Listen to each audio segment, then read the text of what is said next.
Okay, ladies and gentlemen, once again, thank you for joining us here today at City-Tech Tokyo.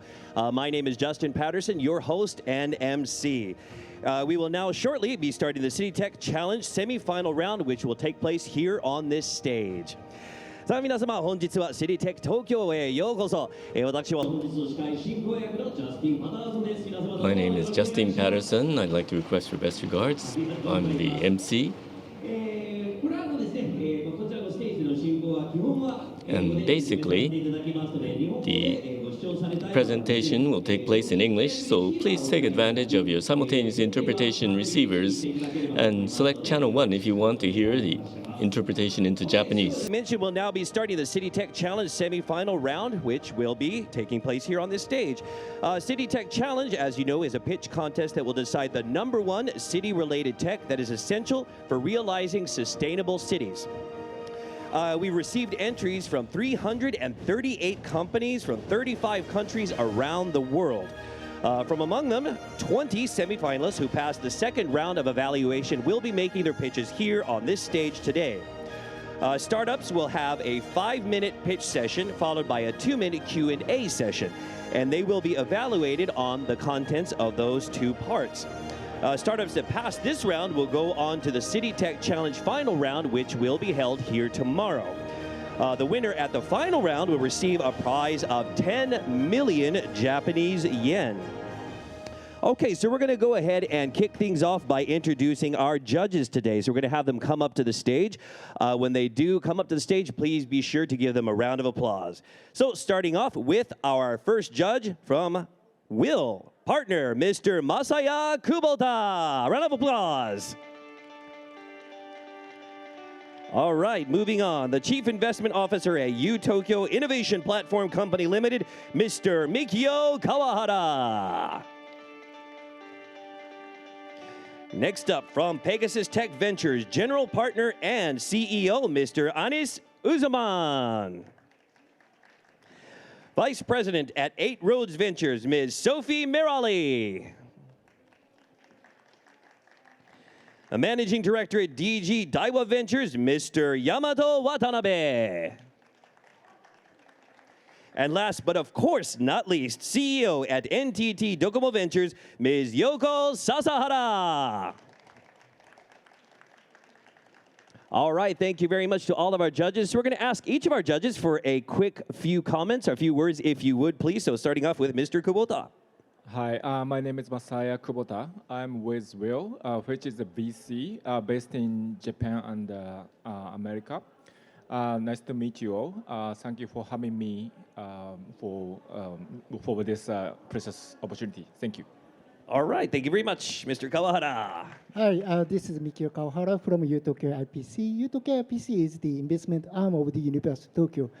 I'm excited to share this kind of deep tech and startups today. Thank you very much. All right, thank you very much, Mr. Uzaman. Hi, I'm Anis Uzman, and I'm from Pegasus Tech Ventures. We are a Silicon Valley-based venture capital firm invested in more than 250 startups around the globe. Thank you. All right, thank you very much. Ms. Morali, if you would. Hi, I'm Sophie Merali from 8 Roads Ventures, which is a global growth stage fund. We're in Europe, China, India, Japan, and we have a sister fund in the US as well, investing in growth stage tech startup. We've been in Japan for about 10 years, investing in 40 portfolio companies. Very excited to be here today. All right, thank you very much. All right, next to Watanabe. Hi everyone, my name is Yamato from DG Ventures. My GP consists of Digital College and Daiwa Securities, and other Digital College. We invest notable investment is Twitter, City-Tech of Twitter and Facebook and Coinbase. And yeah, nice to meet you. Thank you very much. And sorry to keep you waiting, Yep. Ms. Sasahara. Good afternoon, everyone. I know you all must be excited. So I'm Yuko Sasahara, CEO of NTT Docomo Ventures. It's a corporate venture capital for the NTT Group. I'm thrilled to hear the pitches of great startups. Thank you. All right, thank you very much. Ladies and gentlemen, another round of applause. So, judges, if you would, please make your way back to your seats, and we'll get started in just a moment. All right, thank you very much. Okay, so now I'd like to move on to an introduction to the startups who will be pitching here today. Should be up on the screen in just a moment. All right, there they are. So starting off with Pte.Ltd Technologies Corporation. Moving on after that, Deeply Incorporated, Synspective Incorporated, Wavescan Technologies Pte. Limited, Propergate Incorporated, Blue Space AI Incorporated, Dataflux Incorporated, Tractable Limited, Agatha Incorporated, I'm Beside You Incorporated. I love that name.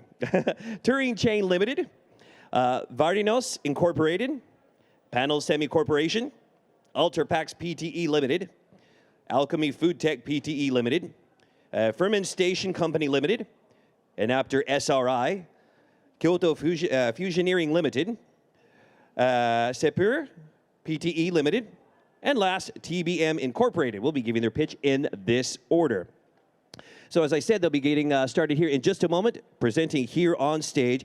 And also, many of these startups that will be presenting here today are also exhibiting in Hall D7. So if you have any questions or you just kind of, want to take a look at what they're doing, please be sure to drop by Hall D7 after their presentation. And also a little bit about the order of the pitches. So we're going to have, as I mentioned, a total of 20 startups from 7 countries who will be here on stage. And they'll be presenting in order on the themes of infrastructure, living, culture, and environment. And in between, there will be a few sponsored company introductions and, of course, a break or two. The results will be announced around 4:30 p.m., and the entire program is scheduled to end before 5 p.m. today. It's going to be a little bit long, but I hope that you'll enjoy your program here this afternoon. So before we start the pitches, I'd first like to explain a little bit about the rules. They're very simple. So the first part is a 5-minute pitch. So each company will have 5 minutes to make a pitch presentation, followed by a 2-minute Q&A. These will come from the judges. All the questions will come from the judges. We're not accepting questions from the floor today, only from the judges. And this will give us a 7-minute total per startup. Please note, as I said, that only the judges can ask questions. If anyone else has questions, please be sure to visit him at the D7 Hall. Startups that pass this round will go into City-Tech Challenge Final Round, which will be held tomorrow. Simultaneous interpretation is available, as I mentioned, through simultaneous interpretation receivers. If you don't have one, please ask the staff to get you one.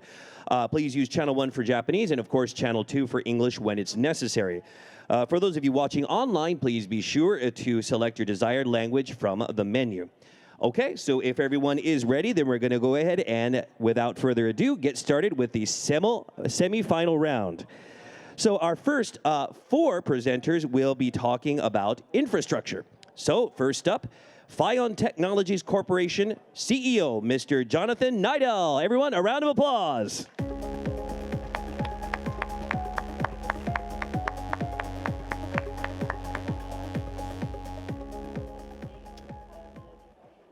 Raise your hand if you've never worried about charging your device before it dies. Because if you haven't, I want to know your secret. I'm John Nydell, the CEO and co-founder of Pte.Ltd Technologies, and we are creating a future of wire-free charging.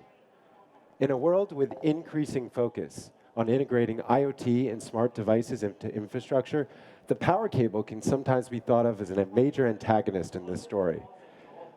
Not only is the cost of installation of millions of miles of wires in commercial real estate significant, it runs counter to the space flexibility that is an undeniable need in today's co-working and hybrid work environments.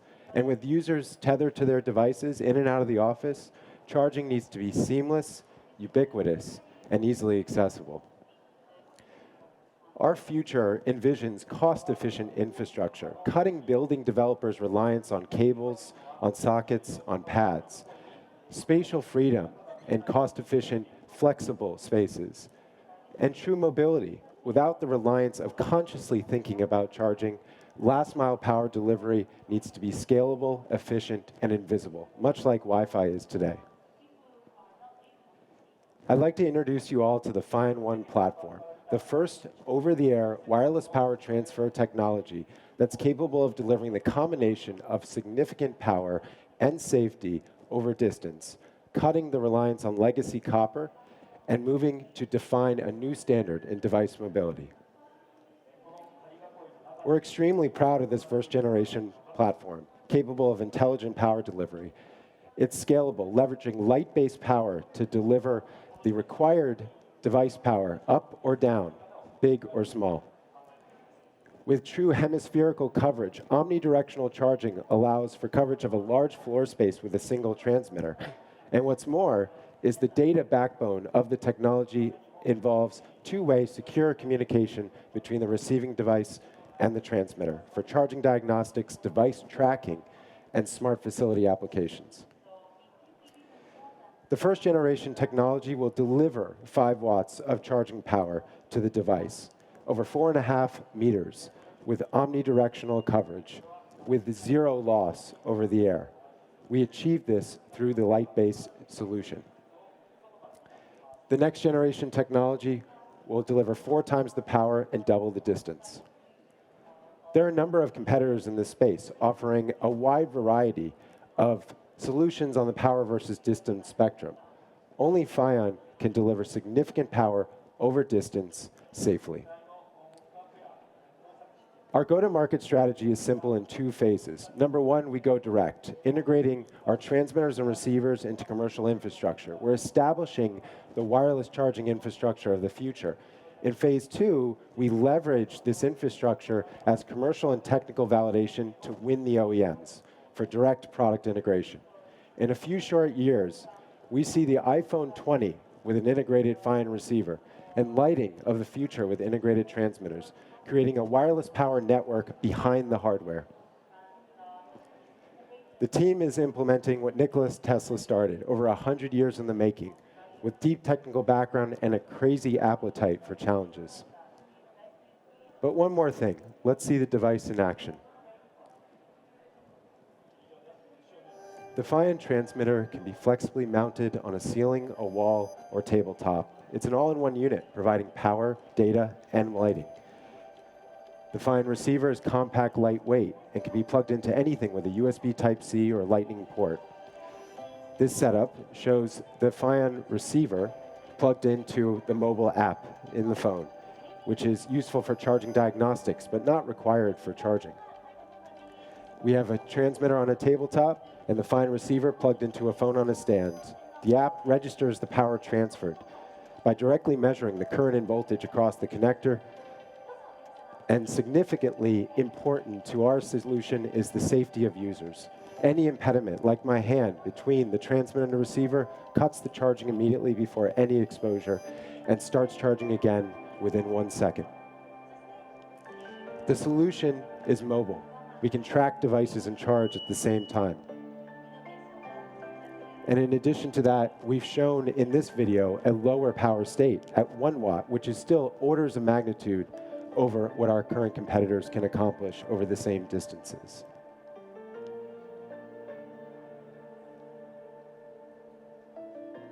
In short, we've created a revolutionary platform, and we're interested in engaging with corporates wanting wireless transformation and investors wanting to join our journey. Thank you for your time. Happy to answer any questions. All right, Jonathan, thank you very much. So we're going to jump into our Q&A right away. Any questions, Mr. Uzman? Yes. So the transmitter and the receiver has to be inside with each other, correct? Correct. So I cannot have the phone in my pocket. Correct. Okay, thank you. Okay. Any other questions? Yes, please.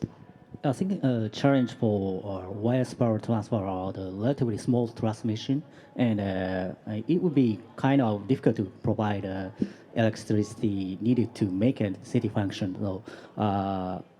So, could you give us some specific example of what electric equipment could be used for, and what electric equipment could not be used for? Sure. Yeah. So to go back to be explicit with those applications, there are a couple listed here just on the x-axis, which kind of show these lower power electronic devices. But this would include IoT devices and cameras, even some small robotics. This is not inclusive of things like refrigerators or large generators that require significantly more power. Got it, thank you. Thank you very much. One more. Okay, if you would, please. So to get to the next model, what are the technical challenges that you need to face, and how much capital will you need to achieve that? The one remaining challenge between the 5-watt version and the 20-watt is the efficiency of the conversion on the receiver. And that involves a specifically designed chip that we already are working on with a major chip manufacturer. To get there, we're looking at about 10 million to go to 20 watts. All right, thank you very much. I say that's about all the time we have for the Q&A. Sorry about that, Mr. Rosamond. All right, thank you very much, ladies and gentlemen. Another round of applause for Phua Technologies. Thank you. Arigatou gozaimashita. Okay, looks like we are ready to move on to our second startup, also pitching on infrastructure. Are you ready to go? All right, let's welcome Deeply Incorporated CEO, Ms. Suji Lee.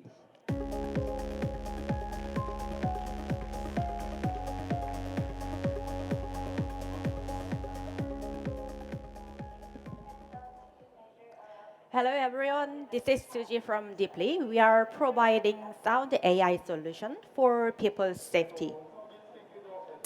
Can you recognize these two pictures of tragedy? Actually in Korea, we had a tragedy in last year. Young people for Halloween gathered in Itaewon, very small spaces.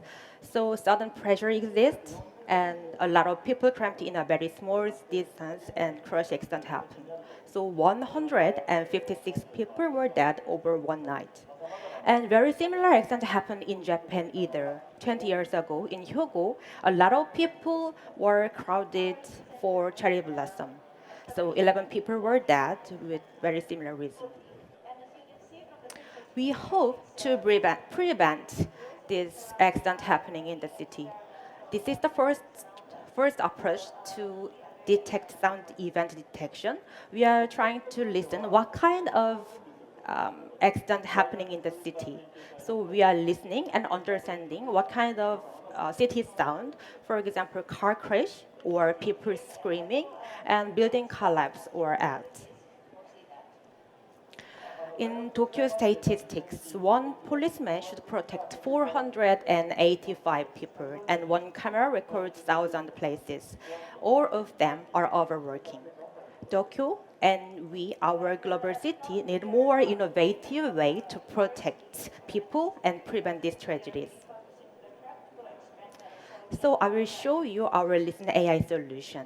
Actually, Listen AI is listening at this moment. Listen AI, I'm in danger. Can you hear me?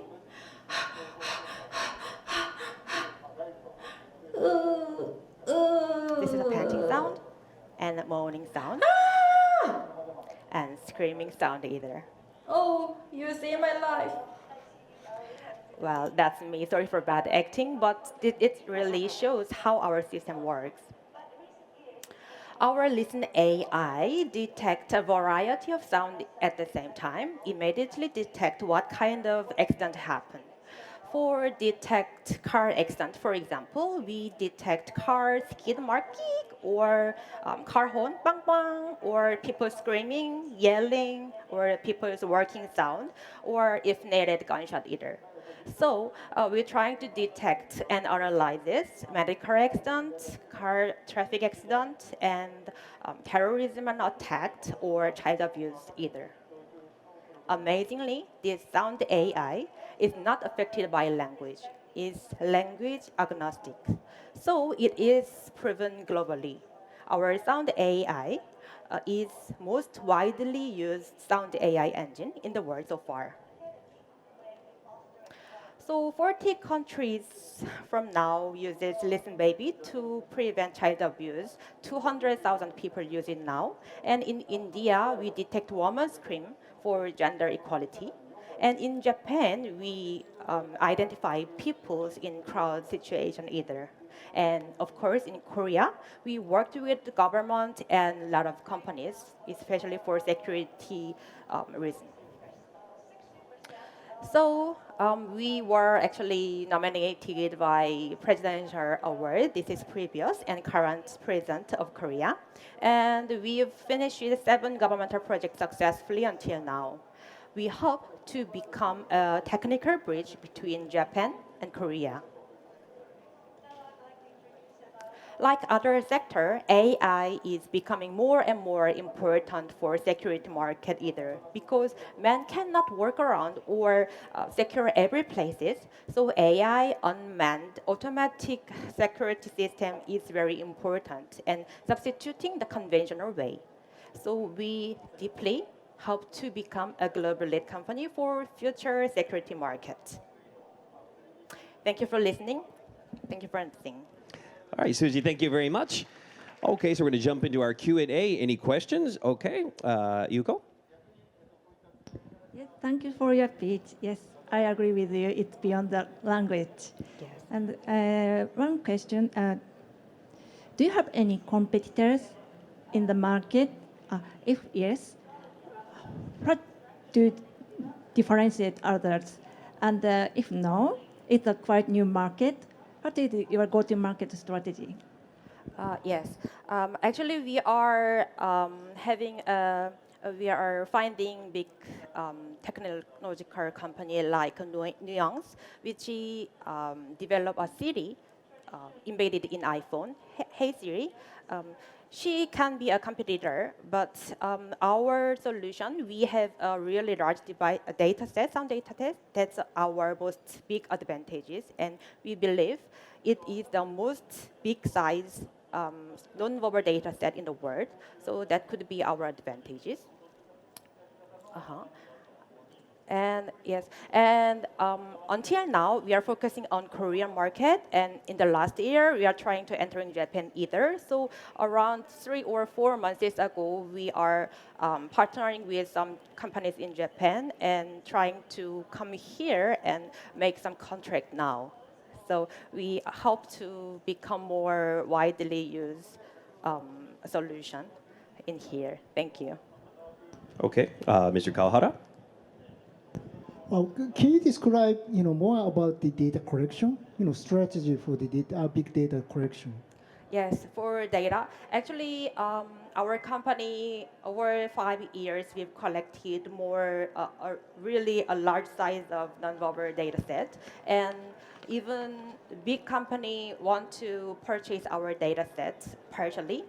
So our each devices, CCTV camera or some devices in smart cities are collecting every sound, and some of data is collecting to our database, and they are analyzing which sound is important or not. So every sound we are collecting is improving our AI models. So actually, you train your AI by yourself. Yes, right. Okay. Yes, that's our developed by ourselves. All right, thank you very much. I think that's all the time we have for our Q&A. That was Deeply Incorporated. Thank you very much. Thank you very much. All right, fascinating. Okay, so now we're going to move on to our next startup. It looks like they are ready to go. Mic's on and ready to go? Okay, great. All right, so ladies and gentlemen, let's welcome from Synspective Incorporated, Business Strategy Officer of Management Strategy Office, Ms. Reina Saiki, to the stage. Here we go.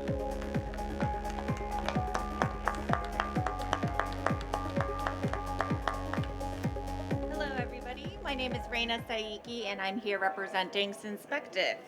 Our mission is to develop innovative ways to use satellite data to implement data-driven solutions for a more sustainable future.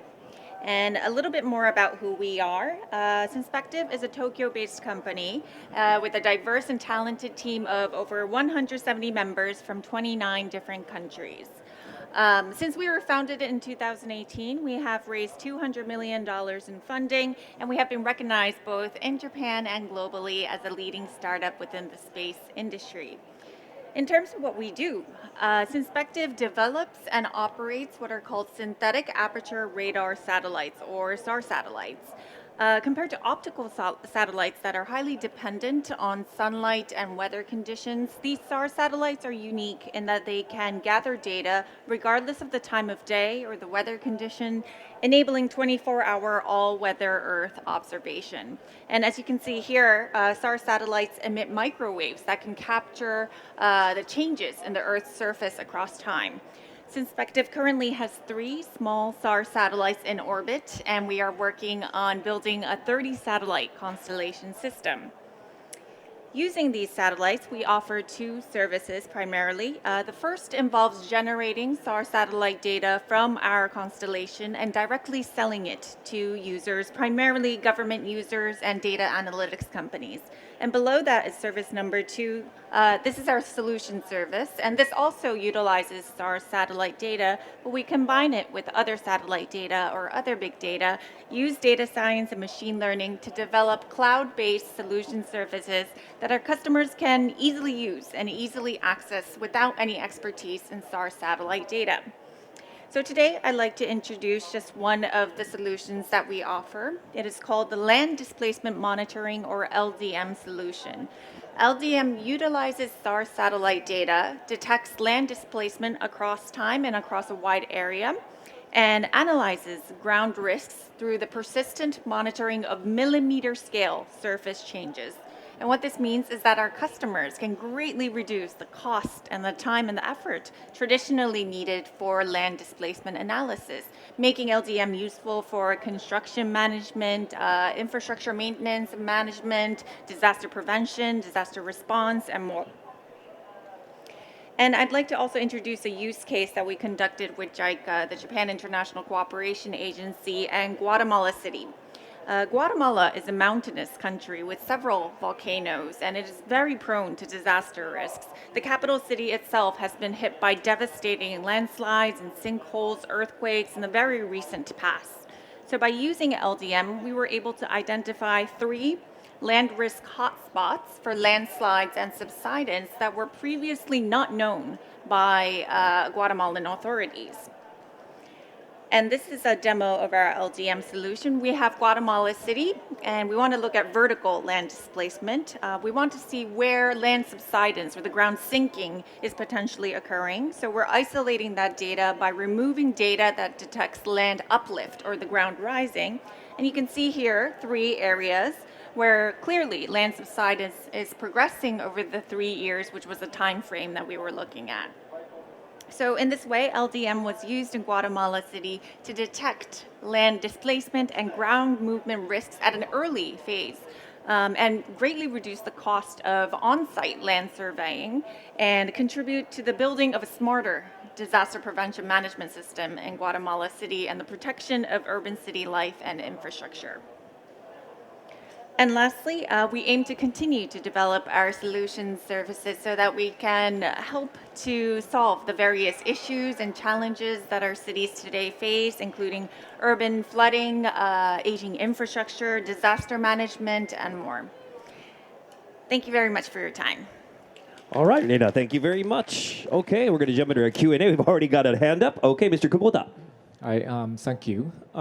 Question is about your competitive advantage by having both satellite constellation and the data analytics. So S.r.l data is rapidly commoditized these days, so it's more accessible for everybody, but you have your own satellite. That would give you any advantages over other competitors? Absolutely. Thank you so much for the question. And the man who just came on the stage is my colleague. He can answer technical information. But in terms of our competitive advantage, I think that is definitely true. There are operators and there are analytics companies. Usually it's either or. It's very rare. I think our company was the first one to have both within one organization, hardware development and software development. And the advantage of that is it's a one-stop shop.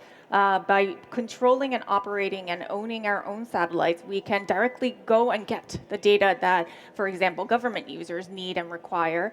And also by having that direct contact with our customers through our products and our solution services, we're able to consistently get feedback about what they need, what they don't need, what kind of satellite capabilities they are looking for, and reflect that in our next generation satellite development and our solution development as well. Anyone else? Okay. All right. Ms. Marley? Thank you for the presentation. Could you explain a little bit more about your business model and whether you have any recurring customers at this point? Sure. Yes, we do have recurring customers. And I mentioned, we have two different types. Primarily, solely is the service one, the SAR data. There's a high demand for SAR data, especially with the Russian invasion of Ukraine. I think the usability of SAR satellites kind of got more in the open because of that, and there's high demand for that. We work directly with government, in this case, the Japanese government, in the DNI, Defense and Intelligence and Security sector. So in terms of that, there's recurring. I think service two is where we're trying to grow. We're collaborating with different companies, different partners to test different use cases and see what other services are in high demand in different market segments.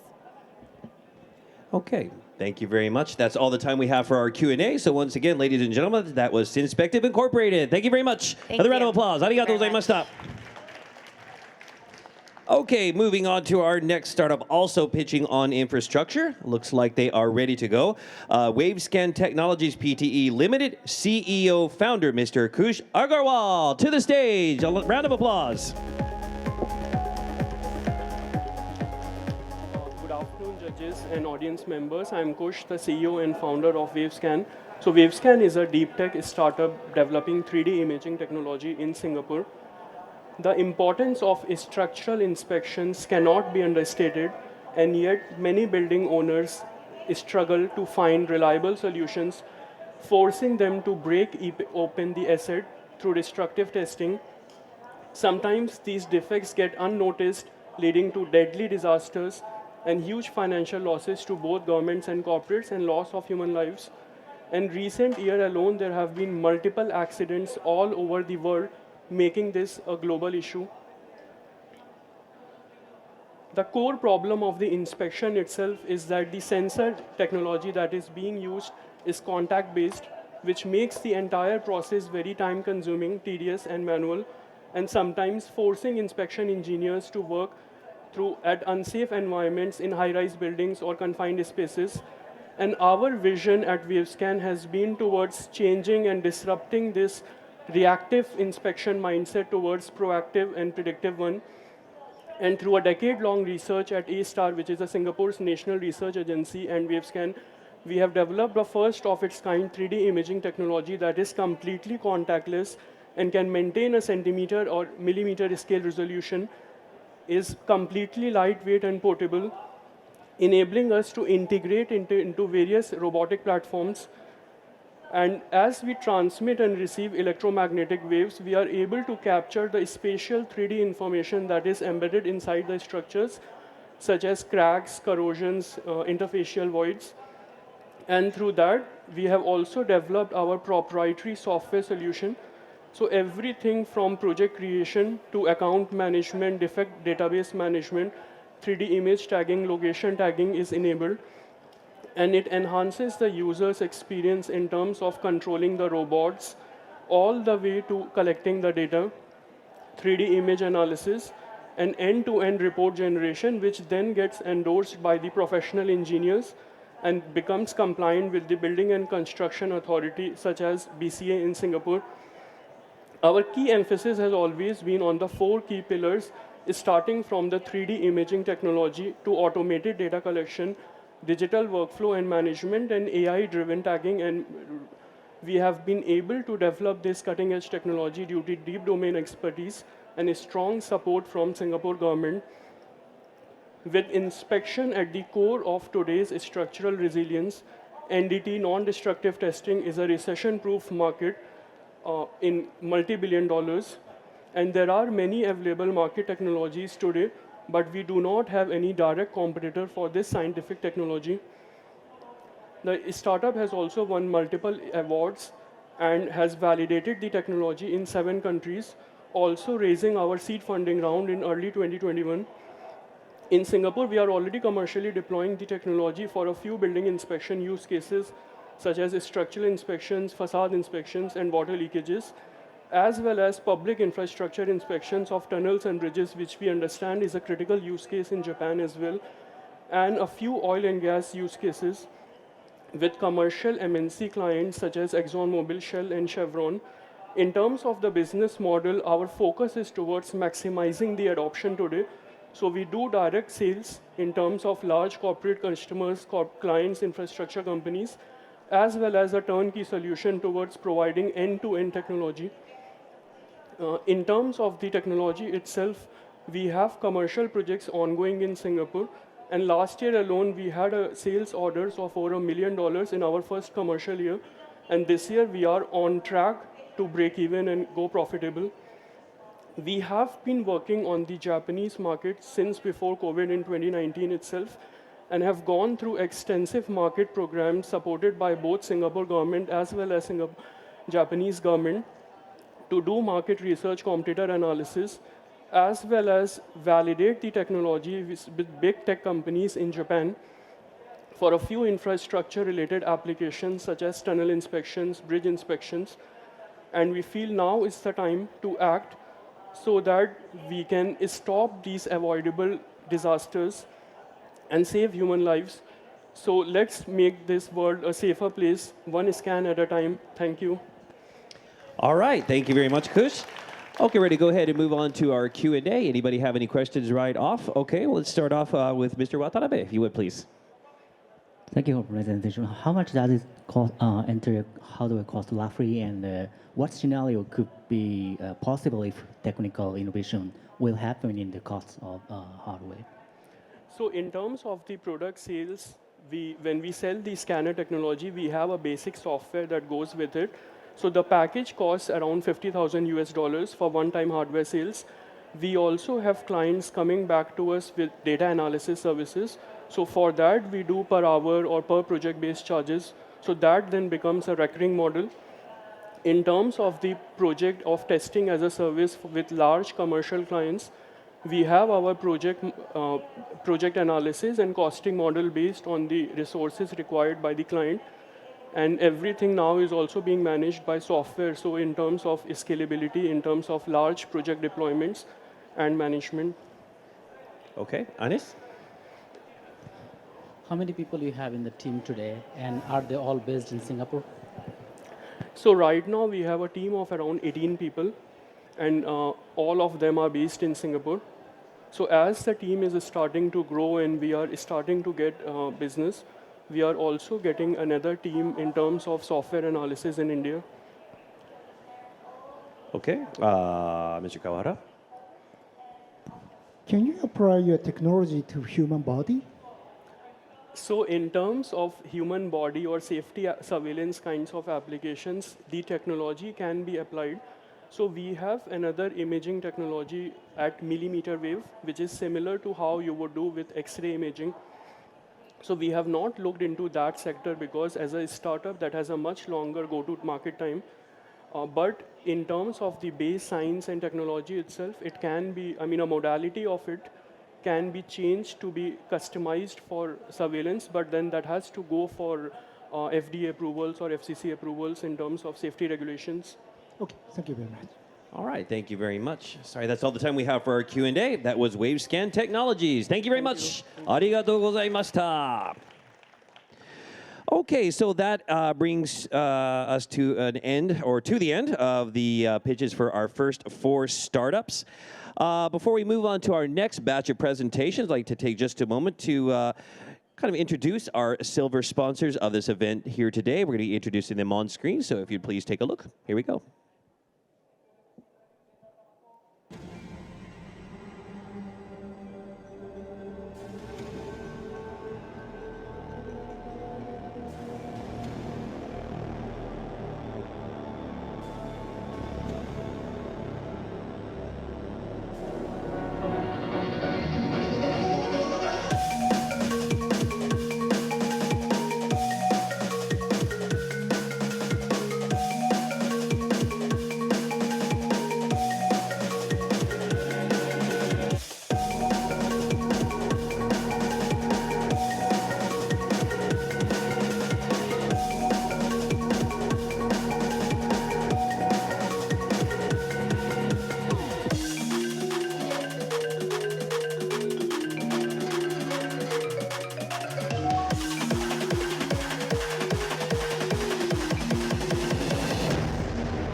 渋谷に来たら新しい発見があるからとか出会いがあるから次も渋谷に行きたくなります。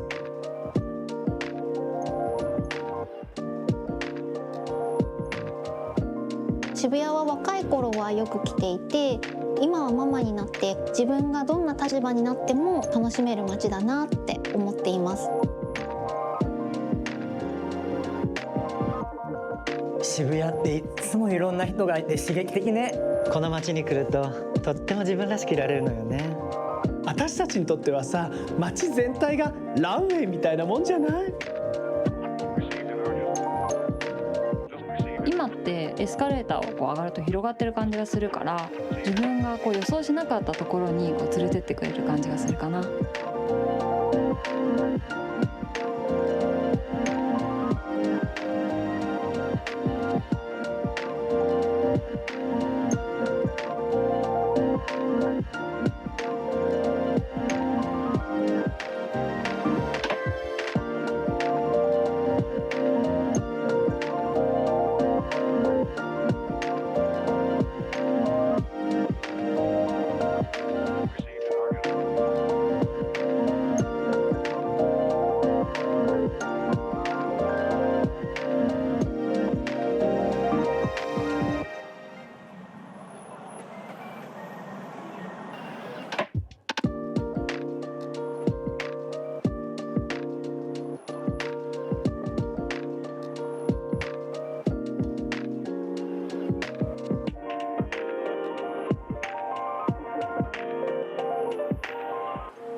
Okay, thank you very much. And now we're going to move on to a brief live presentation by the NEC Corporation.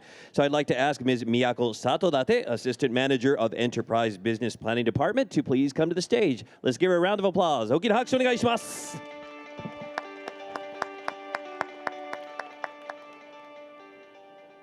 本日は、イノベーションの取り組みとして飲料メーカーの伊藤園さんとNEC が次世代の自動販売機の在り方について検討、実証までこぎつけた事例をご紹介します。We would like to give you a demonstration. Itoen is the case study that we'd like to give you. NEC has been doing business with the private sector as well as the public sector as an IT vendor providing solutions. And in regard to Itoen, we have vending machine business. And each year, there's a reduction in the number of vending machines. And there is also the COVID situation. And there's much attention focused in this area. When it comes to the potential of vending machine business, we have decided to focus upon customer touch points. And we have emotion analysis functions added, and we can make recommendations to provide new experiences, and we can provide ideas. Up until now, vending machines had focused on selling, but now, by taking advantage of emotion analysis, it'll be possible to provide recommendations, and it'll be possible to get feedback as well. And we have the startup company Solo participate with us.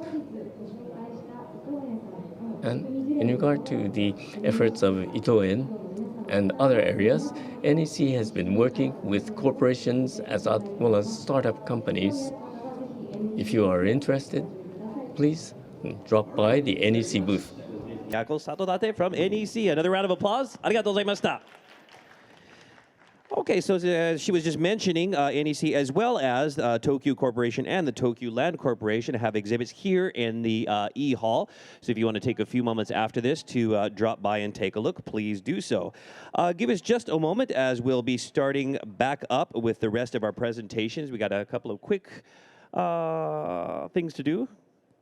Okay, everybody, we are back. それでは再開いたします。So we're going to jump to our first next two presenters. They will also be pitching on infrastructure. So first up is Propergate Incorporated, and we're going to ask their CTO, co-founder, Ms. Anna Walkowska, to please come to the stage. Let's give her a round of applause. Hakushu dozo!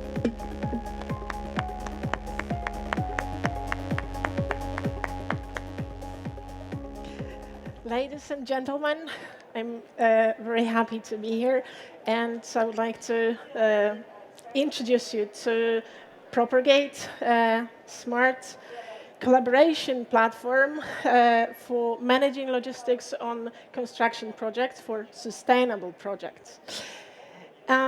You might know that construction logistics is an issue in urban areas like Tokyo, with limited space for temporary storage, many companies cooperating, many subcontractors, inefficient transportation, and trouble cargo handling. It leads not only to increased costs of the project or decreased operational efficiency, but also impacts negatively on the environment and happiness of city residents. And here comes Propergate to increase efficiency, reduce costs, minimize disruption, and eliminate congestion.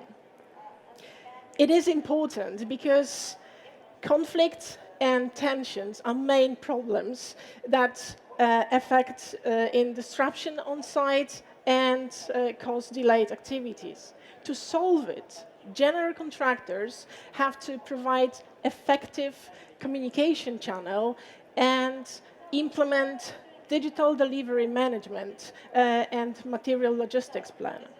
They do it to make their decisions more accurate and faster and have materials on time. So we help subcontractors and general contractors to provide digital ecosystem of connection construction sites and material suppliers. We take care of end-to-end flow of materials in the context of tasks scheduled and resources used on site for unloading. We help to optimize logistics for all the materials, both the contractors and suppliers, but especially for concrete and precast deliveries. With this tool, contractors can reduce traffic from suppliers to the construction site and reduce CO2 emission by 50%.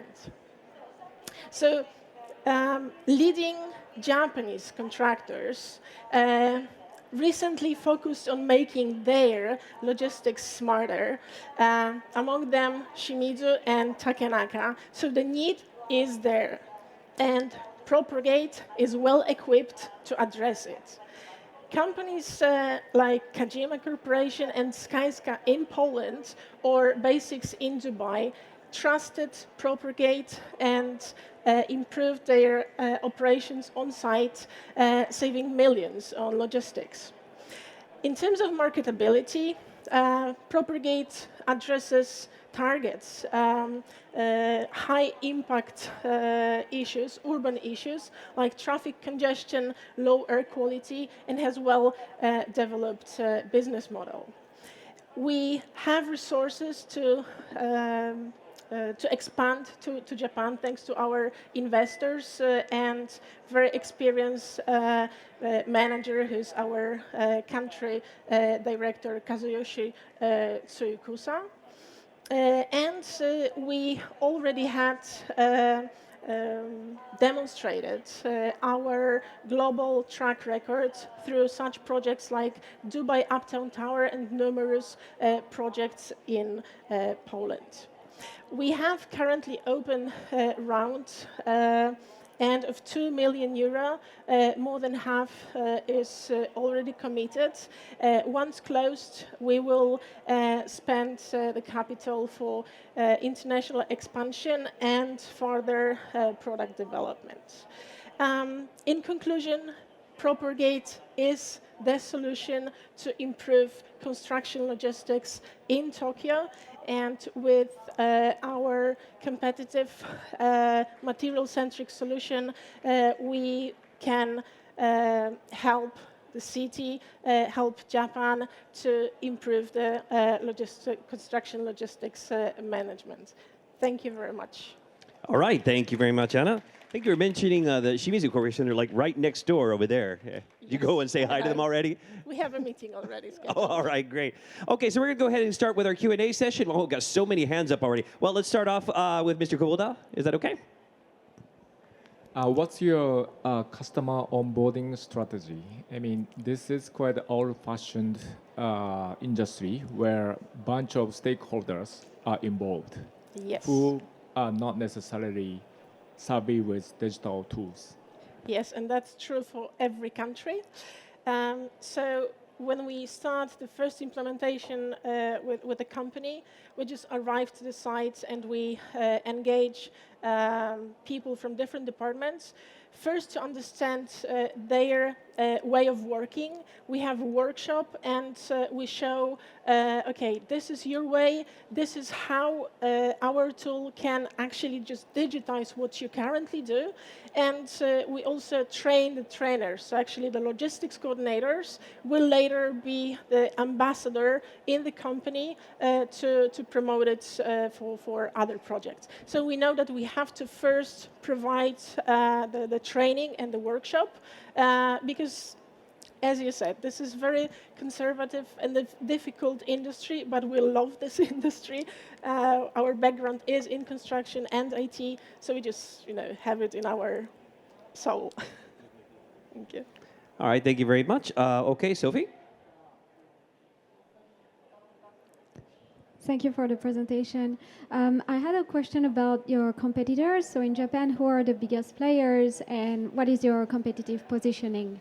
Okay, so in Japan, there is no competition as far as we have been discussing this with top 5 general contractors here.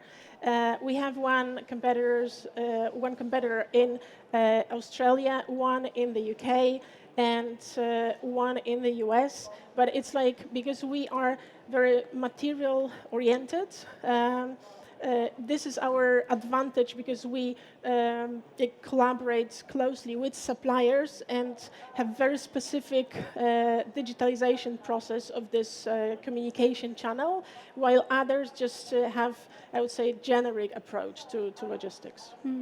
I'm assuming a lot of companies might have a tailor-made approach by system integrators. So how will you plan to compete with these systems? So we have 3 methods of connecting with suppliers, and one is very, very simple. Everyone can adopt. The second one is just to use part of our system, and the third one is indeed integration, but not many companies. I would say very, very little, less than 1% are ready to integrate. So it will be long term, but the first and the second option is very fast for suppliers to connect with.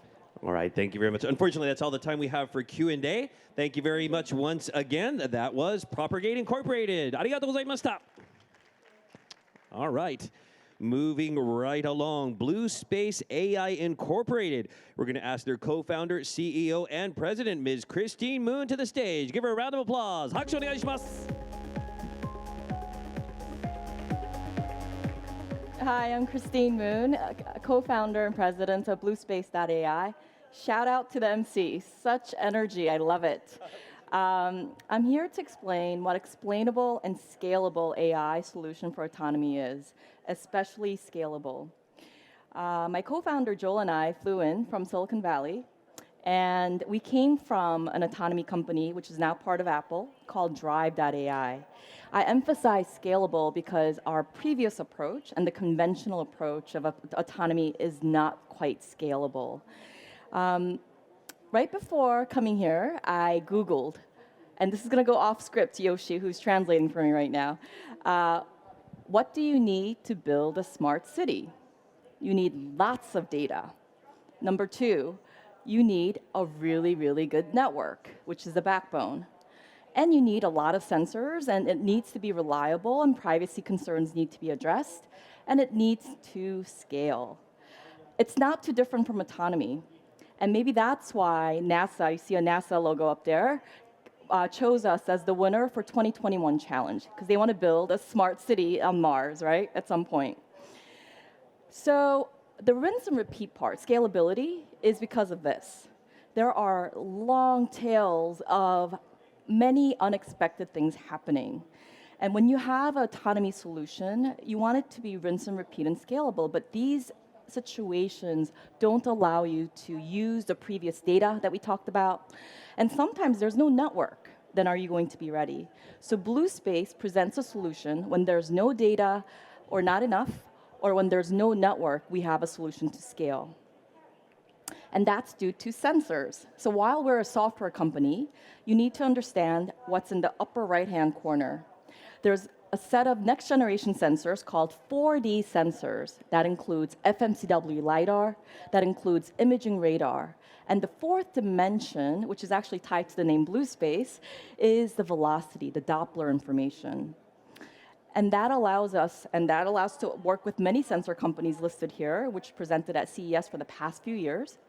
And that allows us to work with heavy industries. That allows us to work with system on chips companies.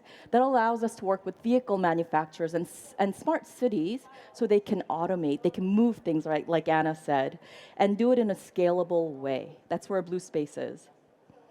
So we talked about how it's expensive, and what you see in orange is where it's expensive in terms of time and the cost. So we cut that out. And we do that because we don't need all these dependencies, like we talked about, data sets, HD mapping, digital twin, training, endless training. So what do we provide? We provide motion-first approach. It's a math and physics-based real-time optimization engine.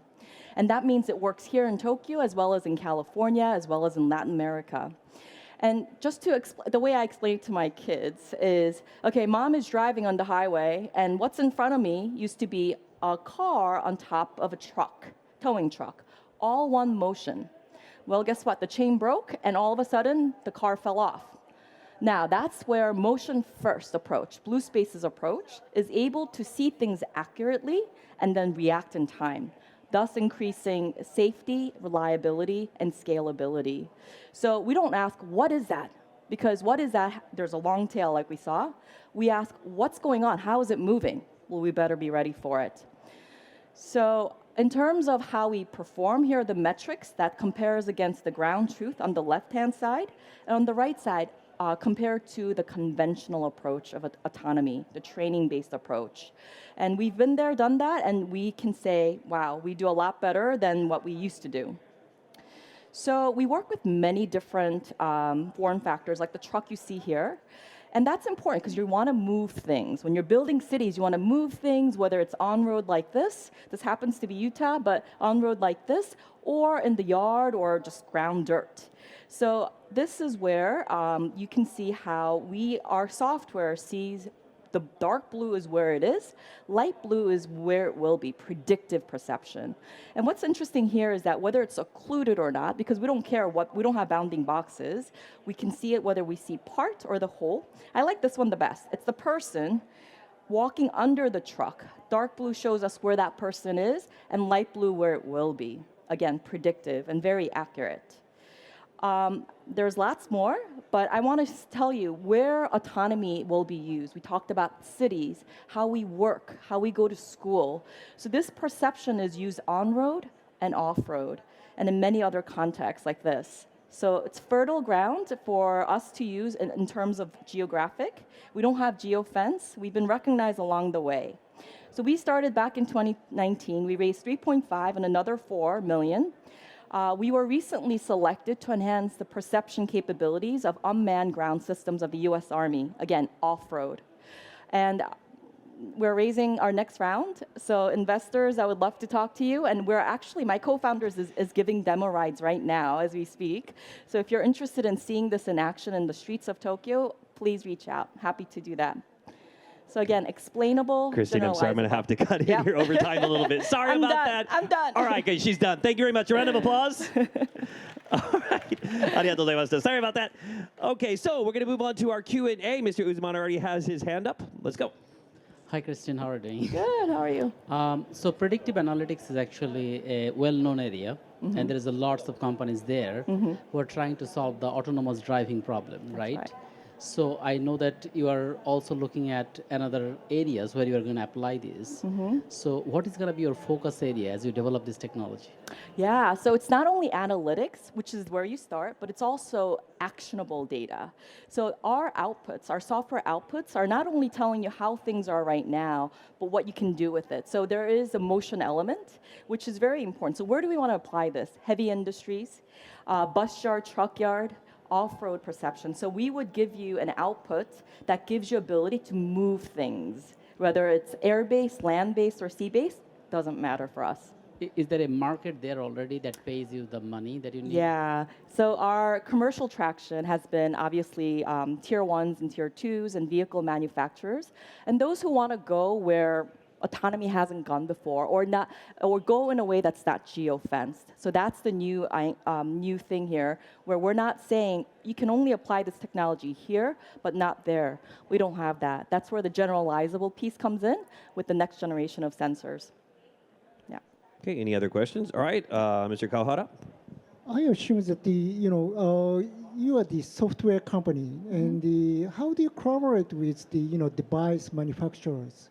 Yeah, so I think software-defined vehicle or hardware is the future, and this is where we would license our technology so they can differentiate on the hardware, whether it's a vehicle or the chip, or whether it's a sensor itself. So there are many ways. We are compute light. We work on a single chip that's ARM-based, and that we don't require GPU use at all. So that's really helpful in terms of the form factor that we can support. And one more question, a simple question. The hardware you require is the 4D LiDAR or 4D LiDAR. Or imaging radar, which also has a 4D inputs. Okay. So any hardware that has 4D inputs is where we take it agnostic to the brand. Okay, thank you very much. All right, thank you very much. Unfortunately, that's all the time we have for Q&A. So Christine, thank you very much. Ladies and gentlemen, another round of applause for Blue Space AI Incorporated. Okay, moving right along. Next up, Data.Fluct Incorporated. I think they're almost ready to go. Give us just a second here. Okay, so starting now, they'll be pitching on the theme of living. So, as I said, we're going to ask Data.Fluct Incorporated CSO, Mr. Naohiro Yoshikawa, please come to the stage. Ladies and gentlemen, a round of applause. Hakusho onegai shimasu.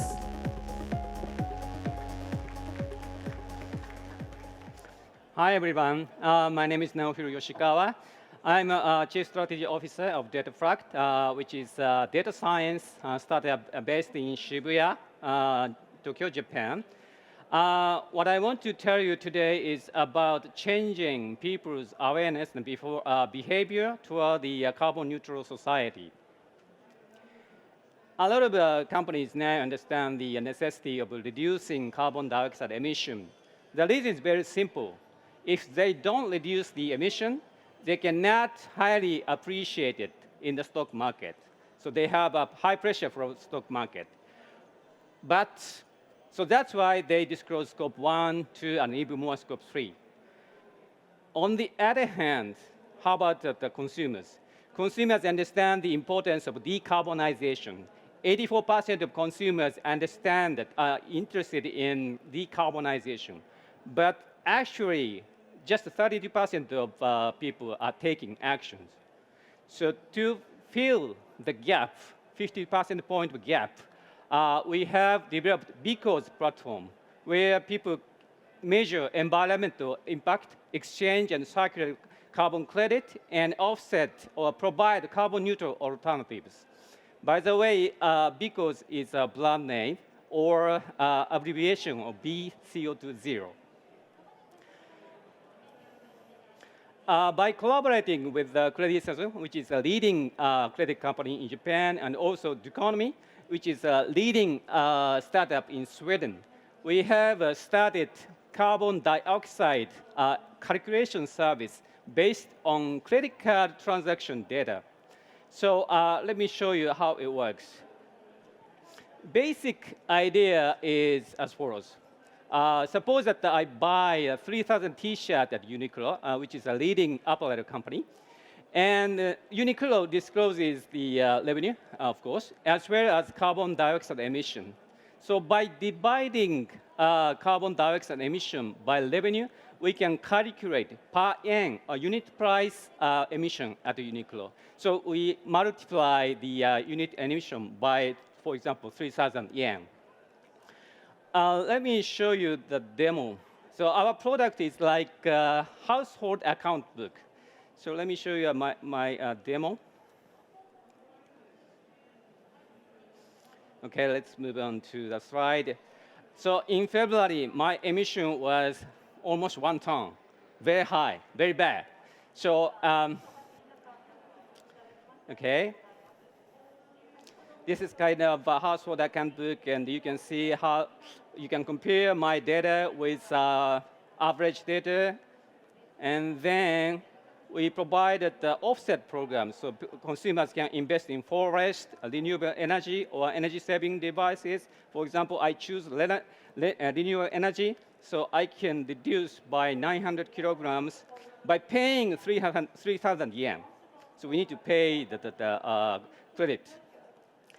And then people understand that when you bought, or what you bought, and how much it cost, and also how much the emission it would be. Okay, and then we have a calendar type of interface. For example, let's move on to calendar. On February 25th, I bought something at McDonald's. Maybe it's 510 yen. So maybe I bought something at hamburger, and it is 4 kilograms emission. You see? Okay. So we are now planning to release a lot of BCOS services, including card and driving, home, recycling, traveling, facility, and field management. We are now collaborating with Pioneer, which is a leading car navigation company in Japan, to produce, to launch BCOS Drive, and also we plan to launch recycling solution with the leading chemical company, or DSC, to promote plastic recycling. Finally, what I want to tell you today is that DataFract is just a small company with 30 people. But we have already established subsidiary in Singapore and Vietnam to promote our business in globally. Thank you very much. All right, Mr. Yoshikawa, thank you very much. Okay, let's move on to our Q&A. Do we have any questions right off? Okay, Sophie, if you would. Thank you for the presentation. I had a question. So credit card companies don't get item level data usually. So for example, if you go to a restaurant, how do you know exactly what was ordered there to give accurate calculations? Yeah, it's very difficult to accurate calculation. So basically the idea is that you buy something at some place. So some place reveals the emission data. So yeah, this is kind of our limitation. So if you do precise calculation, you need to collect more information about what you buy. Thank you. Okay. Any other questions? All right, Mr. Kawahara. Well, it seems that the enterprises have some kind of motivation to use services, but how about the personal people? in your demo, you showed some demo, for the personal, people. What is the motivation to use a system for one person? It's a very good question. So B2B decarbonization is mature market, I think. But B2C decarbonization is not mature markets. So how to make money is still challenge for us. But so far, I think that if we provide, for example, frequent shopper type of point, they would like to subscribe our service. So maybe advertising fee is maybe the monetized source, I think. Okay, so you are under challenging right now. Yes, that's okay. right. Okay, good. Yeah. All right, thank you very much. That's all the time we have for our Q&A. That was Dataflux Incorporated. Thank you very much. Thank you. Okay, moving on to our next startup. They'll also be presenting on the category of living. Tractable Limited, Customer Success, APAC. Andrea Lee to the stage, if you would. Let's give her a round of applause. 拍手お願いします。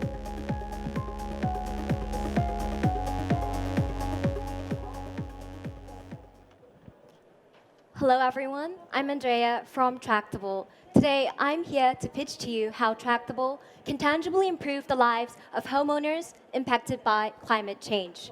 Our property estimated solution uses AI to ensure accurate home damage appraisal and that homeowners get an insurance payout from their insurer into their bank in days or hours when previously it could take months.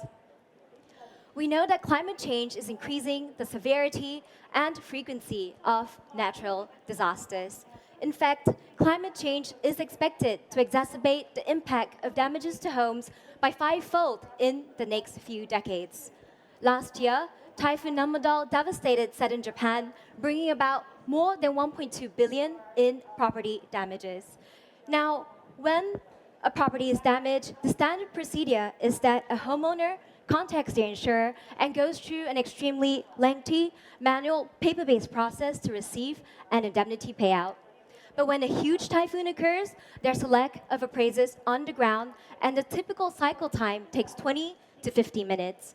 If insurance companies fail to innovate, and with less appraisers in the industry each year, people's lives are only going to become more severely affected, making it more difficult for them to recover back to normal life.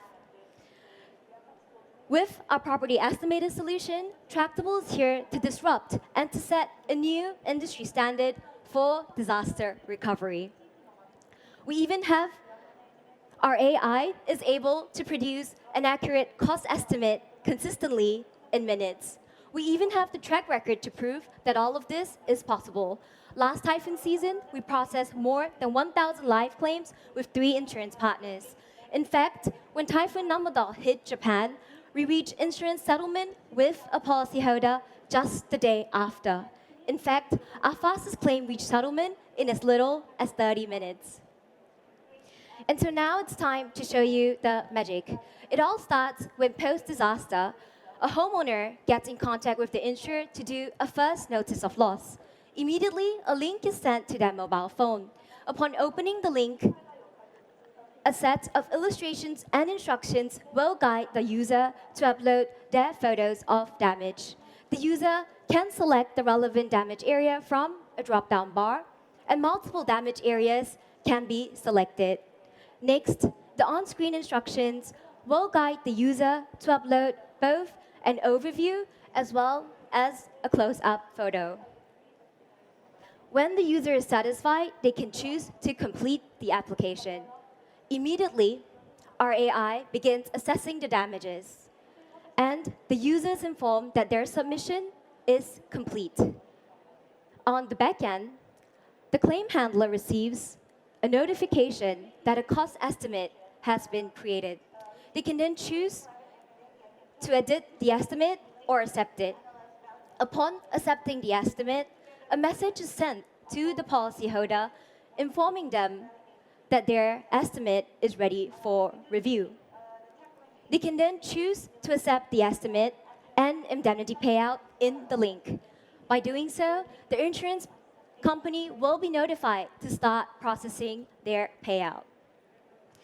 Now, you must be wondering, well, why Tractable? At Tractable, Our vision is to harness the power of AI to assess, repair, and protect homes. To date, we have partnered with more than 30 of the top global insurers, and in Japan, our insurance partners represent more than 90% of the P&C market. We were branded the world's first computer vision unicorn in insurance and financial services in 2021. And thankfully, our tech superiority is well recognized across the board. We were included in CB Insight's Global AI Top 100 list, branded as a leader with best-in-class technology for P&C insurance claims. We were also branded as the world's second best insurtech company last October. In Japan, the mega insurers trust in our technology, share in our vision, and enjoy working with us to help homeowners recover faster in a time of great vulnerability. Recently, everyone is talking about how artificial intelligence and automation will change the world as we know it tomorrow. But I'm here today to let you know that at Tractable, this transformation has already begun. Thank you. All right, thank you very much, Andrea. Okay, so let's jump into our Q&A. I see Mr. Kubota already has his hand up, if you would, please. How do you prevent false declaration by your customers? How do you make sure that their claims are exactly true? So basically, whether the photos of damage are accurate or not. Okay, so in part of our product roadmap, what we'll do is to match the geospatial data to ensure that the photos that have been taken are actually located where the area of damage the policyholder is declaring from, it matches, and then we will be able to detect any fraudulent claims. Okay, Mr. Uzuman? So I know that you are in different countries. And each country, I'm sure that the rules and regulations are different for insurances. So when you go to a new region, you have to work with the local corporations and white level the technology for them, correct? Yes, we work with the local insurance companies, and our solution is tailored to the geographical regulations and requirements. So whenever we onboard a new customer, what we do is we undergo a calibration process to understand what the regional standard is so that we can calibrate our AI models to perform according to that level. And we also understand what the client requirements are, and if required, we make localizations and customizations to fit their needs. Thank you. Okay, any other questions? Okay, all right, Mr. Watanabe? Thank you for presentation. Except for language localization, are there any features customized only for Japanese insurance company? And what is the most hardest point in Japanese market? Thank you very much. So there's two questions. Is there any customizations and what's the most difficult thing? So I'll start with the second one. Last year when we were operating in typhoon season, one thing we had expected was that after typhoon had come, we thought that we would get a very large volume of claims, but it turned out that the claim volume was slightly lower than we expected. And I think when we really looked into the reason why, I think it's because insurers in Japan have very entrenched legacy claims management systems. So fundamentally changing the operation takes a lot of time, skill, as well as change management. To answer your first question, yes. So Japan customers, I think, are a little bit different than customers outside of Japan. And we do have certain localizations that are made to fit their specific needs, yes. Thank you. All right, that's all the time we have for the Q&A. Thank you very much. That was Tractable Incorporated. Thank you very much. Arigatou gozaimashita. Okay, so we're going to go ahead and get started with our next presenter. I think she's all ready to go. Okay, she's giving me a nod. Good. Okay. So continue on with the category of living. We're going to start off. The ninth company for today is Agatha Incorporated. President CEO, Ms. Chiemi Kamakura. Let's give her a round of applause. Hakushu onegai shimasu.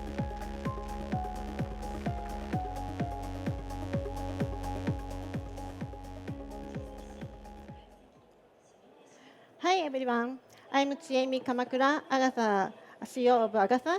To accelerate drug development through digital transformation, Agatha is offering document management SaaS for clinical trial. During clinical trial, a lot of communication happens between pharmaceutical company, which develops drug, and hospitals, which join clinical trial and treat patients.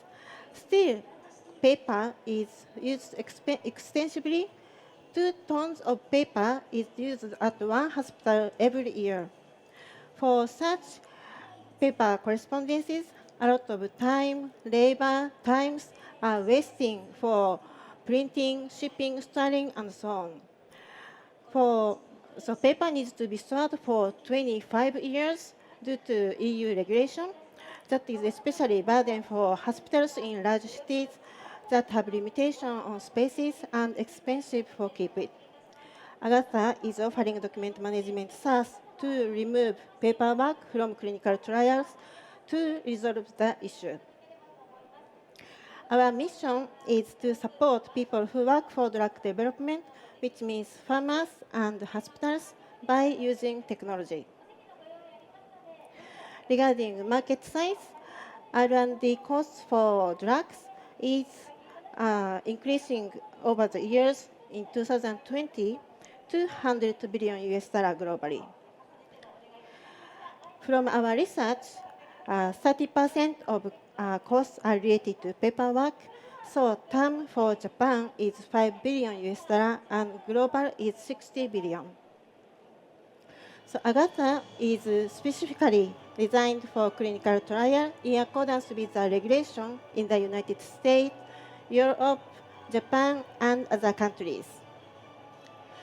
Let me explain about competitive landscape. So Agatha is offering our services both for pharma and hospitals with lower pricing. On the other hand, our competitors are offering services to either pharma or hospitals with higher pricing. The reason is the basic requirement is completely different between pharmas and hospitals. Pharma is selling their product globally, so they want to use a system which can be used globally. Hospitals prefer to use the system in local language and meeting local medical regulations which varies country by country. The reason why Agatha can offer such system is our team. We built the Agatha in 2015 with 14 members from Japan, France, Tunisia, and Sweden. So we were working at the same US-based startup, which was building document management system to life science industry. So all of us know the industry, regulation, customers, and technology. So until now, we have 200 customers worldwide. So system is used by 1,500 hospitals from over 10 countries. So ARR exceeds 400 million Japanese yen. 30% revenue already come from outside of Japan. Demand has been increasing dramatically since COVID-19. We have more than 25,000 user accounts with 12,000 projects. So until the last year, so we became the #1 player in this field in Japan. The industry is moving paper to SaaS in this year, and 2024, we pursued to become the clinical platform in Japan, expanding partnership, open innovation to increase the market share and add value to our platform. Then, after 2025, we are aiming to expand our platform globally. Thank you for this opportunity. All right, thank you very much, Chiemi from Agatha Incorporated. So we're going to move on to our Q&A right off the bat. Yuko-san, if you can give us a question or a comment. Thank you for your presentation. Could you explain about more about why do you keep the low price? What's the reason of that? The reason is because many hospitals are using the paper. One of the biggest reason is the pricing. So we want to start the price from low. Then after that, the users know the value. Then we can increase the prices. you go first using the low price, then go to the Yes, then increase the price later. Thank you. Okay. Any other questions? Oh, we got lots. Okay, Mr. Watanabe.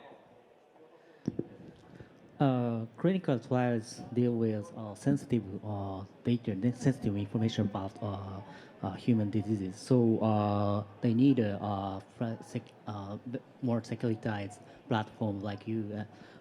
And could you explain what's your security strengths? So security strengths, there's a regulation of each country. So we are trying to meet the regulation of each country. So you mean regulation, okay. Oh, sorry about that. Okay, Sophie? Sorry about that. Thank you. So because the price is quite low, the ARPA is quite small, and I was wondering about the sales efficiency and actual customer acquisition cost. Could you explain a bit more how do you go to market efficiently given the low price?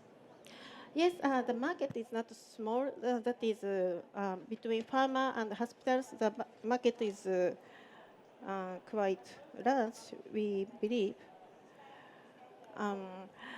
Then we just the low price is the same question.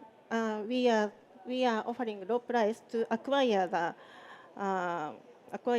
clients, but we use partner extensively, so we don't have to get the client one by one. Then we can increase the price with partners. All right, thank you very much. Unfortunately, that's all the time we have for our Q&A. That was Agatha Incorporated. Thank you very much. Arigatou gozaimashita.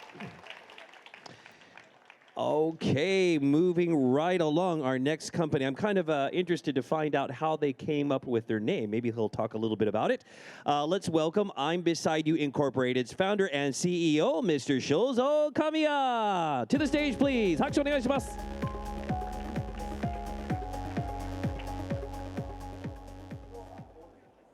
Hi everyone, I'm Shozo Kamiya, founder of I'm Beside You Inc.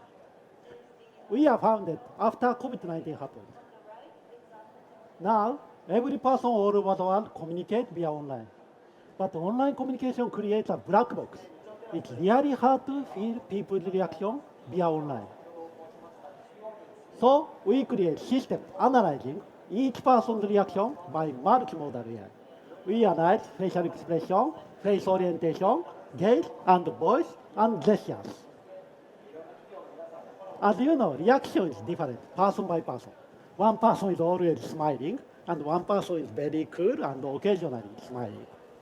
So we analyze relative change in same persons. This is our product. Once you set our camera up, like Snap Camera 1, our app starts analyzing your face and voice and conversation context, visualizing psychological safety of online meetings and mental health status of remote working people. We use this analytics to online education company and remote working company for checking mental health of employees. For management, we visualize all communication of your organization, including external meeting and internal meeting. Visualize psychological safety of each member and detecting risk of turnover and finding potential leader of your organizations. For employees, our solution protects your privacy completely by edge computing and protect your mental health by interacting with our AI characters along with day by day your status. And if our AI finding signal of the mental health disorder, we are directly connecting online therapy services alliance with us. Your boss can't know detail of your mental health status, of course. Unfortunately, loss by mental health disorder in the world is already reached $1 trillion US in the world. And it's increasing more and more due to COVID-19. We already analyzing over 1 million hours of video, and we can predict 96% of mental health disorder only from video analytics. We do joint research with Hanmas Medical University and Tokyo University and Keio University and IITs, gathered many videos of patients and the result of the diagnosis of specialists. Deep learning revealed what kind of reaction indicate mental health disorders. We are just 2 years old startup, but our revenue is already reached $260,000 US per month. Of course, we are profitable on a monthly basis. Benesse plus 11 ed clients, AstraZeneca plus 40 mental health clients is our paid client. Business model is horizontal SaaS. Only $10 per user per month, you can use all of our functions. We are the one and only multimodal AI services specialized online communications. We already applied for 192 patents globally.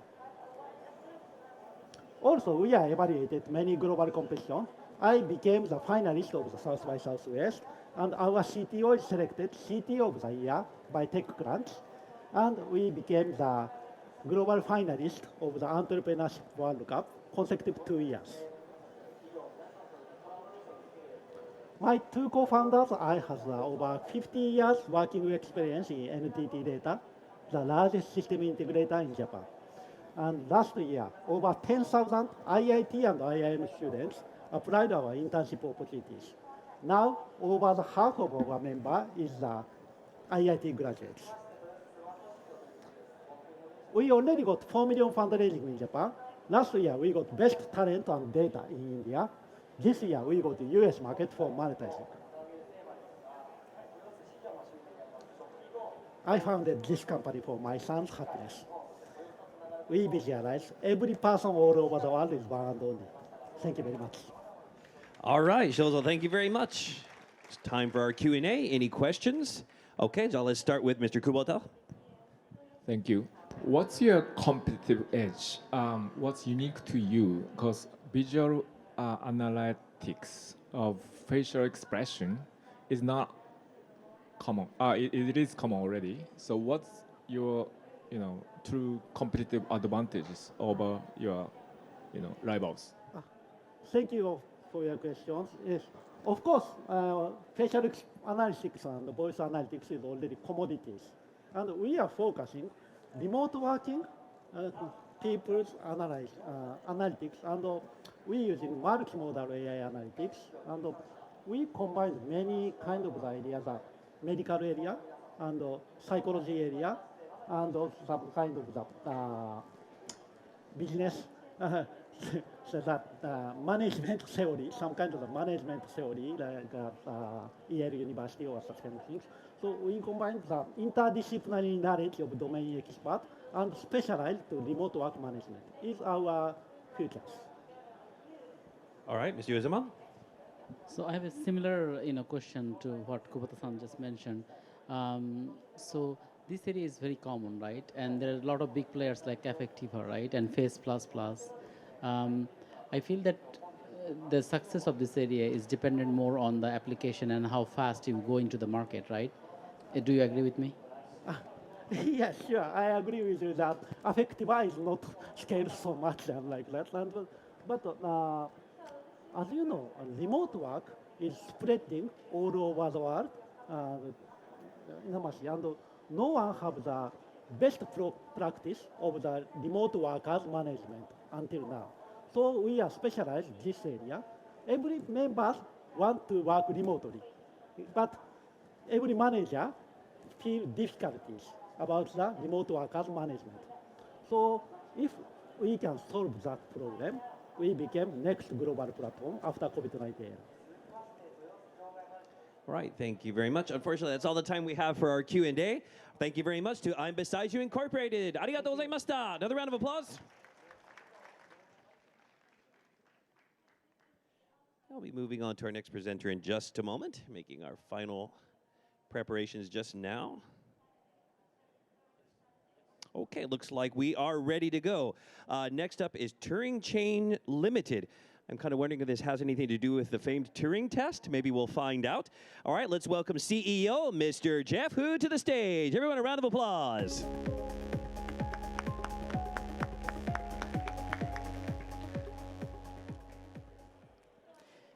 All right. Hello, ladies and gentlemen. I'm Jeff. I'm the CEO and founder of Chain, and we are creating a universal digital identity. And how we start? We start by helping governments, school, enterprises to issue paperless e-certifications. So we just recently successfully raised our Series A round to expand quickly to Japan, and we collaborate with Dun & Bradstreet to provide ESG report authentication for lots of companies for now.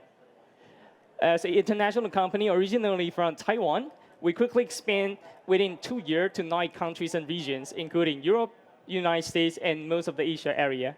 We have more than 65,000 certificates has been secured on public blockchain, and more than 15 government agencies, around 150 enterprises, organizations are using our technology to issue e-certificates for authentications. WHO, they use our certificate for 20,000 in a very huge conference in Geneva with lots of attendees, guests, and speakers. APAC, Asia Pacific Cooperative, they use us for a large forum on the paperless solution to digitalize all the documentation. So we also have top school, UC Berkeley, and Harvard using our certifications. We are trusted by government agencies, Taipei city governments, Hsinchu city governments, and also the DX department in Taiwan are using us as an officially national e-certificate platform. So Audrey Tan, leading the DX department in Taiwan, is our advisor who helps us promote our technology to a lot of different cities. We also help the Tokyo city governments and MIC to issue quite a few different certificates in events and courses. We have a team of cybersecurity experts, people based in Japan, Singapore, and I'm the technical backgrounds to run an entire company. So we expand really quick and scaling them right now. We are invested and backed by the first ever president of Google in Taiwan, Dr. Jan, and also the Morgan Stanley CEO, Wallace, in Taiwan. We have advisors from Google, LinkedIn, and Temasek to support us on our journey. By looking at the smart city digitalization markets, for educational parts, it's already over 20 billion. So it's an even much larger market if we look at the real estate, agriculture, everything needs digital certificates and authentications. Here we have the Turing certs. Every citizen can easily collect and put all of their birth certificates, their lifelong journey, educational certificates, their work certificates, healthcare data in one app, a web app. They can easily share, make it data owner, and with high privacy protections. Governments, enterprises, organizations can issue thousands of certificates within just a few clicks. Everything is traceable and verifiable right then. Entire cycle, issuing, receiving, verifying, usually take months, weeks. Right now, 15 minutes by one people. We do annual subscription for government and those kind of companies. So we can easily onboard client within a few seconds. It's right now for free for verifying and receiving certificates, but we'll provide more services that is charging for AI analytics on the people's data. More importantly, it's ESG supported. We're looking at SDG number 4, education, number 8, for the work, number 13, for the smart city and carbon reduction. So saving paper, 100%.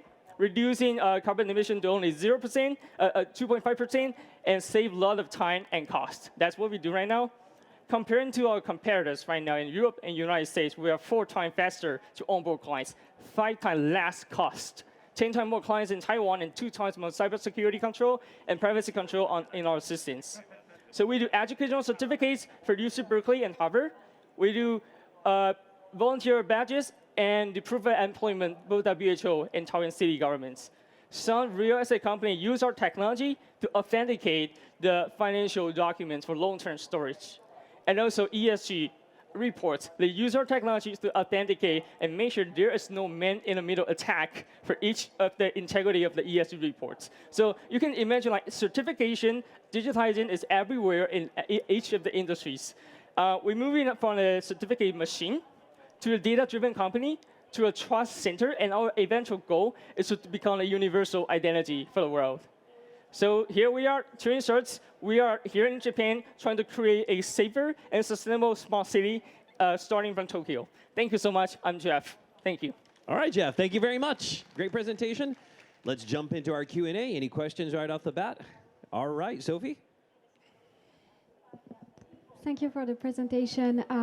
I was wondering about your technology and why is it cheaper? Why does it cost less than, for example, other public blockchain technology like Yota Foundation? Yes, that's a really good question. So we use three parts of the technology. One is digital signature based on RSA asymmetry encryption. So people can e-sign, and it's a global standard. We use our standard foundation is a public blockchain.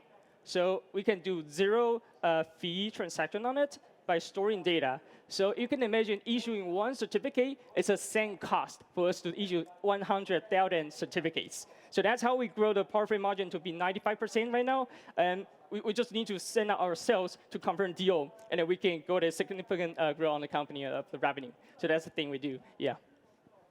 Thank you. Any other questions? Okay, Mr. Kawahara. So right now, who is actually pays for you? Who actually pay for us? Yeah. Yes. So if you go to this one.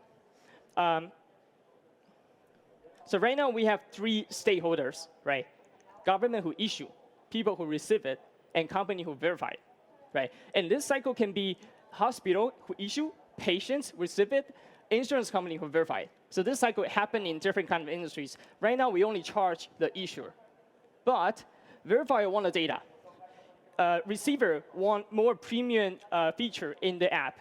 So right now it's for free for them, but in the next year we are start providing different kind of annual subscription model for them to start paying. But right now we only charge the issuer, so we can grow with a lower threshold and expand our base. Yeah, really quick. Okay, thank you very much. Thank you so much. All right, that brings to a close our Q&A. Jeff, thank you very much. That was Chain Ltd. Another round of applause, please. Thank you so much. Okay, continuing on with our category and theme of living, we're going to move on to our next presenter, which is Varinos Incorporated. We're going to ask the CEO, Mr. Yoshiyuki Sakuraba, to the stage. Let's give him a round of applause. Okina hakushu onegai shimasu.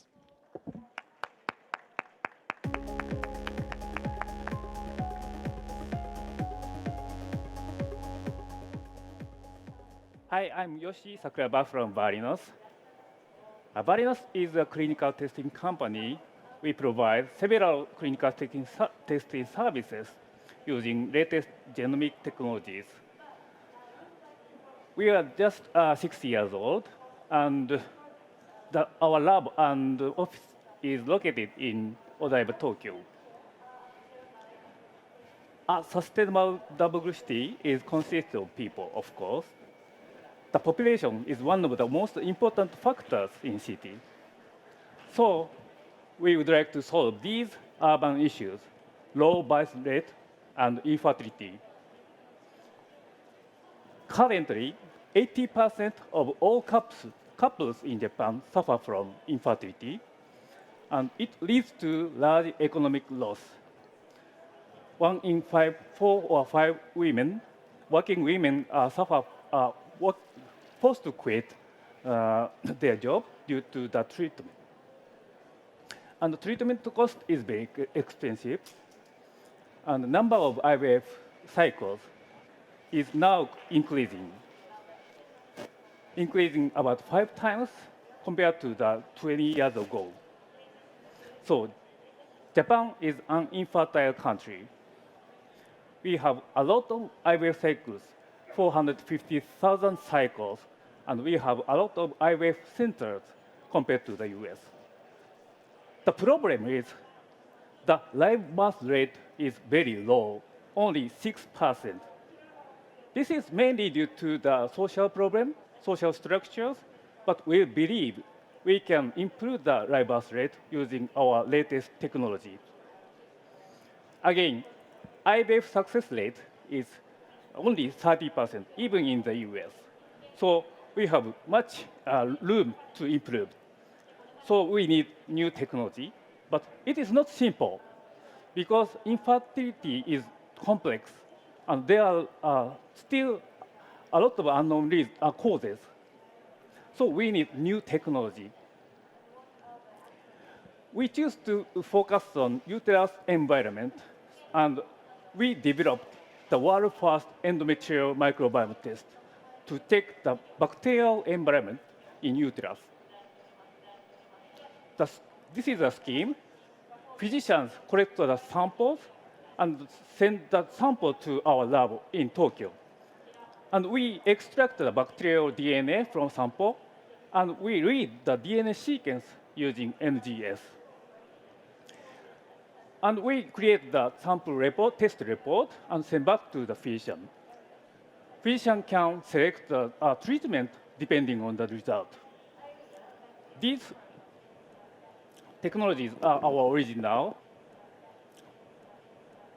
Our test is very important because if you have good environment in uterus, you will have much better pregnancy rate and much better live birth rate of over 8 times. We have a proven record of success in Japan. We already have over 300 contracts with medical institutions all over Japan.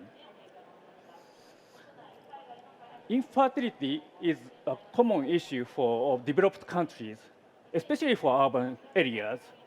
So we are now expanding our business, our services globally. We use a test sender model where physicians send the sample to our lab in Tokyo, and we will conduct the test and send back the test result online. Using this test standard model, you can do it even tomorrow. That's all my presentation. Thank you. All right, thank you very much. Okay, so we're going to jump into our Q&A. Mr. Uzuman? So I have a few questions, but let me ask you the first one. So how much does it cost for the whole process for one sample? Well, for one sample, a patient price right now, Japan is 500 US dollars. Is it also approved by the Department of Health, the government? Because you need like a approval from FDA if you do it in the US. No, not now in the US, but right now, Japanese government recognized it is good. And what can I say? Do you have the certificate to do business in Japan? Certificate for the Sensingyo. I cannot say the English name, but Sensingyo. So you do have the permission? Yep. Okay. Any other questions? There we go. Oh, okay, Yuko. Thank you for your presentation. You mentioned the last question. So can government support your program, your service? Yep. To be something? Yes. Last year, government decided the infertility treatment they cover the infertility treatment for insurance. So they are now depending on the preferred city or something. But some local government support the cost. Okay, thank you. Okay, that's all the time we have for our Q&A. That was Varinos Incorporated. Thank you very much. Arigatou gozaimashita. Okay, so we're going to get started with our next presenter. Now presenting in the category of culture. Panel Semi Corporation's product manager, Mr. Nero Lee, to the stage. Everyone, let's give him a round of applause. Onegaishimasu. Hello, everyone. We are Panel Semi. We are from Taiwan. We are a flexible display provider. Okay. We founded in 2021. We are Taiwan-based startup. And we have won the 2023 CES Innovation Award and the 2023 Taiwan Excellent Golden Award. We provide gorgeous, amazing, flexible display technology solutions to our customers. Our market is advertisement, gaming, entertainment. Okay, what is made our city great? Is our culture? Oh, and if we want to use advertising in your beautiful building in your city, why don't we use TV, LCD display in your beautiful building for advertising?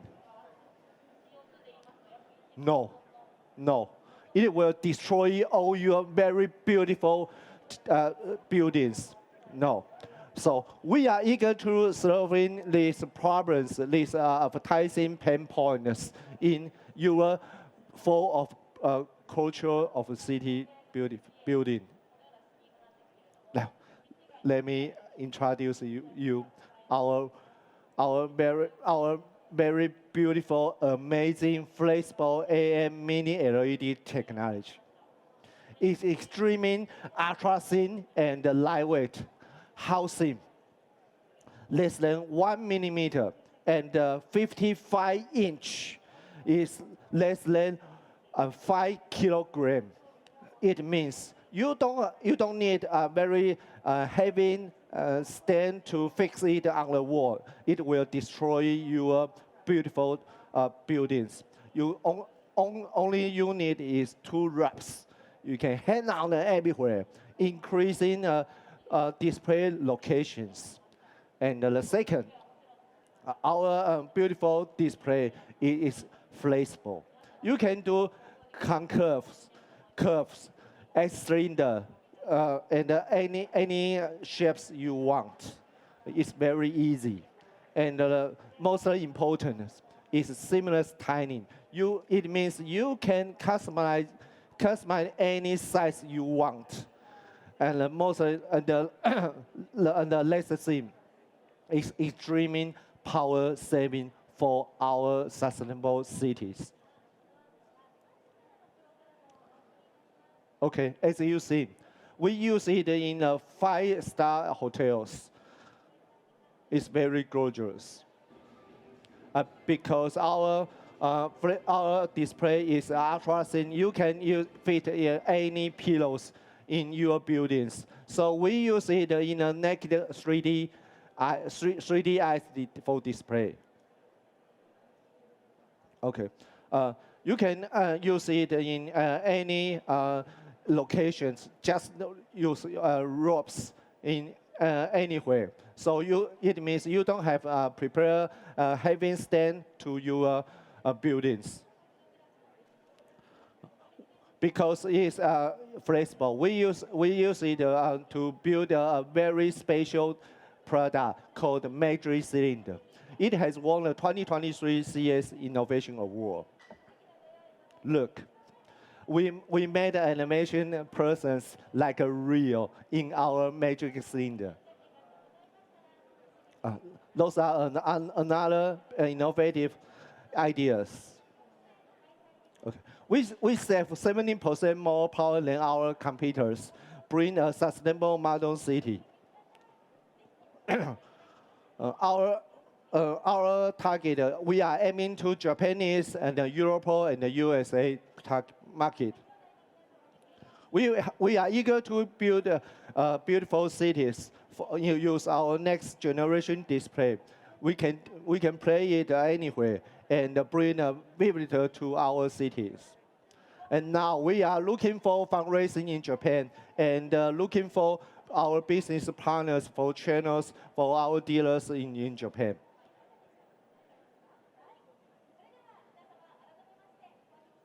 Thank you. My name is Nero. All right. All right, that was Nero from Panel Semi Corporation. So any questions? Okay, Mr. Kubota, if you would. So how far do you need to develop your technologies until mass production or commercial usage to your customers? Actually, we will master production for next month, but not too many samples for now. Yep. Okay, Mr. Uzama. How much does it cost? Oh, it's a secret. but it's a little bit high. I can tell you after my pitch. Yeah. You have to ask directly. Okay. It's a sensitive question. Okay. Yeah. Probably for everyone, right? Okay. Any other questions? Okay, Mr. Kawahara. So I'll make a different question. So how many kinds of LED, mini LED are you using? And the next question is your manufacturing process, is it seat by seat or roll to roll?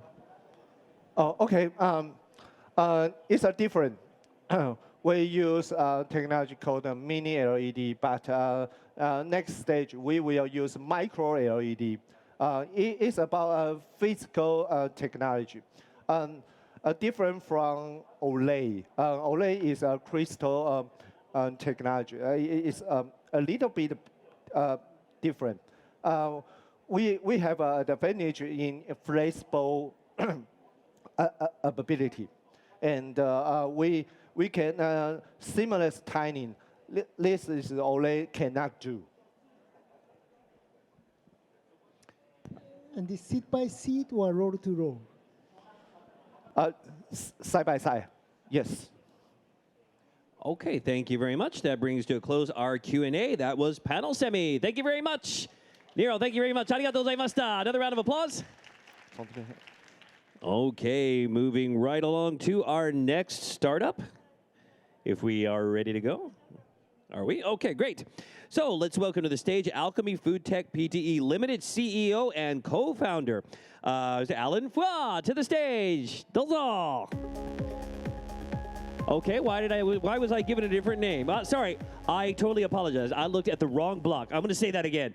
Ultrapax Pte. Limited founder and CEO, Karen Cheah. A round of applause. Thank you. Thank you. Yes, I am female. So my name is Karen. I'm the founder and CEO of Ultrapax. We're a Singapore-based new materials startup. We upcycle food that is being thrown out by manufacturers to create an alternative to plastic food containers. Countries around the world are looking at food production. But what about the food that is wasted and lost, especially in urban communities? According to what we know with the United Nations, 1/3 of all food produced globally is wasted or lost. And according to the UN Sustainable Development Goal 12, their aim is to reduce food loss and production by 50% by 2030. These are the countries in the world that are the 5 biggest polluters of marine plastic pollution, but they are being challenged by an underdeveloped waste management system. Every year, food containers, plastic food containers with food inside are being disposed and polluting our oceans. Would it surprise you that these same 5 countries are also home to 1/4 of the world's spent grains? We can take all of these spent grains and upcycle to replace 1/3 of the household plastic packaging needs in these same countries. The raw material of spent grains is found in nearly every country around the world. Japan, for example, is number 7 in the world for beer production. As long as you're drinking beer and you're making malted drinks, you make us very happy because that is our raw material. Wet spent grains is moist and spoils easily. Our proprietary process allows us to create it into 2 formats, eco-containers as well as biopallets. The Ultrapax eco-containers are made out of spent grains and agricultural waste. It has also been certified by the US FDA and Singapore SFA for food contact certification. It can hold and takes on the functionalities of plastic without the negative environmental impact. The containers can also hold water, oily foods go from freezer to microwave and reused after washing. It might be an understatement fact that you have to actually drain off food in containers, especially in plastic containers, because it might actually contaminate the recycling outcomes. But because the Ultrapac's material is made up of 100% organic waste, there is no need to segregate the food from the container. The material also can go and withstand heats from minus 18 degrees Celsius right up to over 260 degrees Celsius. It is also home compostable. According to the United Nations Food and Agriculture Organization, home composting can potentially divert 150 kilograms of food waste per household per year by bringing it out of the local collection authorities. The other product and material that we have created are the biopellets. These biopellets help plastic manufacturers who are challenged by having an existing infrastructure of machines, and we are able to replace the plastic-based resins with our biopellets to create eco-containers. This is still a work in progress as we are refining the formulation, but so far we have created both thin-walled and thick-walled food containers that are recyclable. We are also increasing the amount of agricultural waste that we can use to create our biopellets, and we have taken on recycled and disposed coconut shells. So Ultrapacks provides new economic value to something that is food loss. We upcycle it and bring it back into the supply chain at higher economic value to replace plastic resins as well as plastic food containers. We have started pilots in Vietnam, Singapore, Australia, and Indonesia. And in Indonesia, we have worked with the United Nations Development Programme to help combat plastic pollution in the area. Our containers are currently being used in F&B establishments, in hotels and restaurants. Our team has over 20 years of complementary skill sets in manufacturing, R&D, and finance. We also come from 5 different countries: Singapore, China, Japan, Malaysia, and Indonesia. At Ultrapacks, food loss can be transformed, and you do not have to pay the earth to save the world. But with your help, we can be the change makers for a new generation. Thank you. All right, thank you very much, Karen. So we're going to move on to our Q&A. Mr. Uzaman already has his hand up. Let's get started. How are you compared to the plastic boxes, price-wise, cost-wise? We found out from the very start of our technology that companies, the spirit is willing, but the price point is very weak. So what we have done is we are competing with plastic price points. Currently, our technology allows us to be much cheaper than eco-friendly alternatives available in the market today, but we are still 30% more expensive than plastic alternatives. But with a 5 million production volume per month, we will get to price parity with plastics. And where are you manufacturing right now? The current manufacturing is an automated manufacturing in Shenzhen. Okay, thank you. Any other questions? Okay, Mr. Watanabe. Thank you for presentation. In Singapore, is there any government policies to incentivize companies to reduce plastic waste? Yes, definitely, especially in Singapore. We have the plastic packaging reporting framework that's kicking in. COVID actually allowed some companies to delay the reporting for 2 years, but now companies have to report the amount of plastic they use if they have a turnover of over $10 million. Is the government make grants for companies for that kind of companies? That is right, yes. We actually also, for Ultrapacks, we received Temasek Foundation support, as well as Enterprise Singapore support for the technology that we are doing right now. I see, thank you. I think we have time for one more question. Okay, Mr. Kawahara.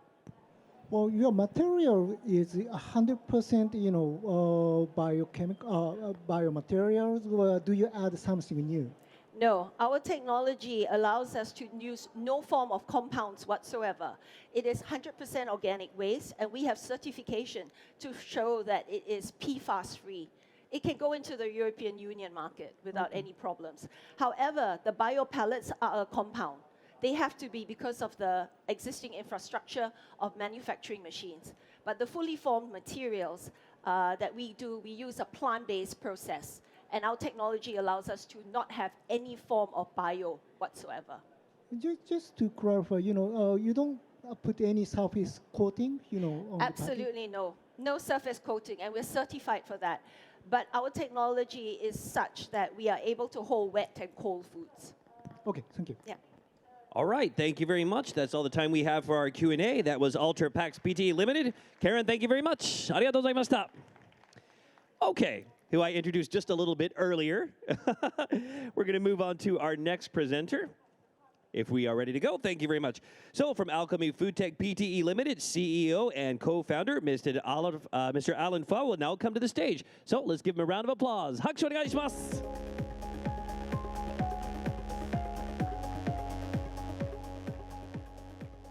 Good afternoon. I'm Alan from Alchemy Foods. We're a food tech company, and our mission is to make carbs good. By lowering sugar, carbohydrates, as well as glycemic index in our favorite staple foods, as well as dessert, as well as beverage, because we all love the taste of our carb foods, but this has also brought about a very serious health problem, including diabetes. There's currently more diabetic patients in the world than active Amazon users. It's a very scary statistic. And our cities can never truly be sustainable if our people keep dying and having diabetes. And what we have been seeing is that there's been between 10 to 50% increase in terms of interest in products that are lower in sugar and lower in carbs. And this is across all different nations. But the very strong commonality across all countries is that the consumers will only buy these products if it continues to taste good. We have seen many lower sugar products come into the market that got a first purchase but did not get a second purchase because the taste was not good enough to sustain that behavior. Reducing sugar and carbs in food is extremely complex and very challenging, which is why we developed the Alchemy Fiber ingredient technology that helps food manufacturers to use less sugar, to use less flour, so you have a lower sugar and lower carb product. It can also be added to foods to lower glycemic index of the food, all without changing the taste and texture, which is very important. And because of this, you can have your favorite indulgence without the guilt. So for example, we helped the biggest bakery chain store in Singapore to reduce the sugar in their chiffon cake from 20% to 0. We also have solutions to create ramen that's 25% less in carbohydrates, which is why we received investment from Mama Instant Noodles recently. They are basically Nissin of Thailand, publicly listed, 50% market share, and we can help them to do this. We also have solutions that enables 25% less in carbohydrates for bread with the same taste and texture, working with many different partners now. For rice, we're able to reduce the glycemic index of white rice to the same as brown. So basically, you have the taste of white rice, but the health of brown, the taste and health, which is our brand promise, and you have very stable blood glucose levels after eating this. With this background technology, we recently launched a collaboration with Subway. They are the world's second largest fast food restaurant chain in the world. What we have done for them is that we help them to reduce the sugar in their cookies by 50%, while delivering 100% of the satisfaction, the taste, the flavor, the texture. And this is now available in all the Subway outlets in Singapore, and plans are already underway to bring this to more countries. With the biggest bakery chain store in Singapore, they use our product to increase their selling price, and hence they increase their gross margins. And after increasing the selling price, their business volume went up by 15%. So this is impact for business, this is impact for health. And the biggest chicken rice chain store in Singapore has been using our product to serve healthier rice to help them to get better customer loyalty as well as better sales. And also there are other ready-to-eat FMCG companies that's already taken on board using our ingredients. And all of these guys have been our paying customers for the past 2 years, recurring every single month. Our technology is mature enough to go into all kinds of different applications. In fact, we are also currently working with the world's largest bubble tea chain store in the world, helping them to replace the sugars in their beverages without affecting the taste again. On the B2B front, our products can be used in food manufacturers' recipe in the form of pure fiber blends. And it also can be supplied in the form of our premixes, which is our own formula. Basically, for companies that don't want to go through R&D, just want to get started, they can buy our premixes and start producing. On the B2C segment, we have products that help homemakers to cook healthier rice, to make healthier bakes, all without sacrificing on taste. Our B2C products currently in Singapore is also available in all the major supermarkets, pharmacies, hospitals. We also export this to the US and Philippines. On the business model front, we are very focused much more on the B2B side in order to address this huge market opportunity. And in the market currently, you have generic fibers that does not do anything for carb and sugar control. You have specialty ingredients and fibers that you can buy, but you need to figure out how to use it on your own. And it's very challenging, which is why Subway came to us. And then there is Alchemy, a complete solution that users will not be required to do much R&D at all. And some of them can just use our product right out of the box. So we are the only complete solution out there in the market. We have been invested by several leading investors. On the corporate VC side, even the world largest seafood processor, Thai Union, they are also a leading contract manufacturer for ready-to-eat meals. They are also one of our investors. And on the VC side, we have also VCs from Singapore, from China, from South Korea, and also the Singapore government that's already invested into our company. We strongly believe in our relevance in our technology for the Japanese consumer, and we are here today to look for potential partners to work for the Japan market so that we can build sustainable cities with sustainable health and to make cups good. And earlier on, the judges, okay, I think some of you have already tried, our sugar-free brownies, our sugar-free cookies. There's also the tea sample. One is sweetened with regular sugar, and one is sweetened with our sugar replacement, so it's completely sugar-free. And there's also rice balls with furikake, and that's already certified low GI. So, with that, tasting is believing as a food tech company. So I hope that you guys have liked the food samples, and I'm happy to take any questions that you might have. All right, Alan, thank you very much. Fascinating. Okay, so any questions? I'm sure we'll have a few. Okay, Mr. Kubota. Thank you for the brownie, which was so yummy. Thank you. Yeah, question is about the cost or sure. price point you would offer to your customers, which could be or should be affordable. It is for your customers to buy instead of the normal sugar. So what's the current price point that you set through B2B or B2C? So how expensive is it at the moment, and how much do you plan to decrease by having more volumes? Yeah. So currently on the B2B segment, on a per unit basis, it costs only a few cents to use. So with Pte.Ltd, the largest chicken rice chain store in Singapore, they did not even increase the price after using our product. And then we have the largest bakery chain example that increased the price but they also increased margins in the process. And then for Subway, what happened was that the original cookie is $1.40. After using our product, it's $1.70. But you got to also understand that as a franchise, there's many different layers. Before there's the franchisees, there's the suppliers, there's also the distributor. So there's a lot of layers in between. And even with all those layers, the net increase was 30 cents. And the reason why it was 30 cents, even though it could have been lower, was because they also did market research. If you are telling consumers they're using a better ingredient to make better products, how can the price be the same? It has to have a little bit of premium, and that little bit of 30 cents premium, extremely affordable. Okay, any other questions? Okay, Mr. Kahara. Maybe, I missed your explanation, but what is actually your raw material? Our raw material are different fibers that we draw from different food crops. So every single product that we supply is always a blend of different blends of these ingredients that has been specified for specific applications. So they're all plant-based ingredients. Yeah. Okay. Oh, and may I also add that we have a patent that's already been approved in 18 countries on this blend. Yeah. Okay, Sophie? What is your go-to-market strategy in terms of the B2B space in Japan? Are you targeting more fast food restaurants or vegan, etc.? So what's your target customer and why? So our target customers' top priority are international key accounts. So international key accounts comes in the form of international QSRs, so Subway is definitely one of them, and also international FMCG companies, which now we're working with a few in the pipelines. Reason for choosing them is because of volume. They can really drive the impact on that, and we have already shown the ability to be affordable to these brands.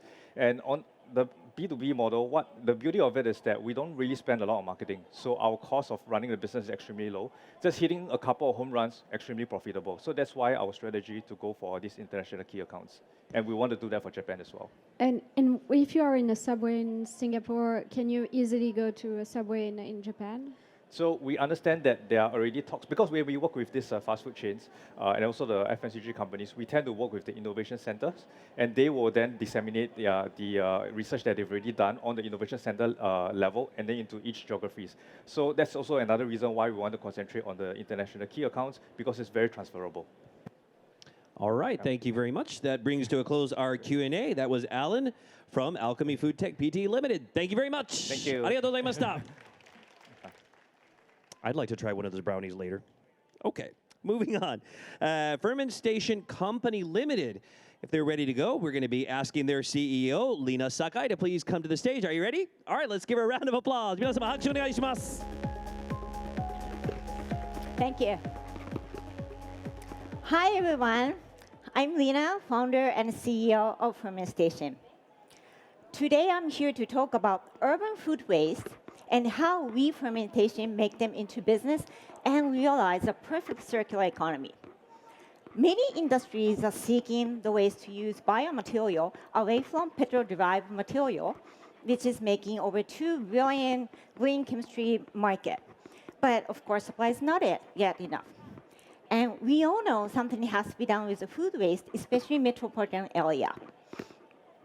And we need technology and good business idea to turn such food waste into the material that we use in everyday life.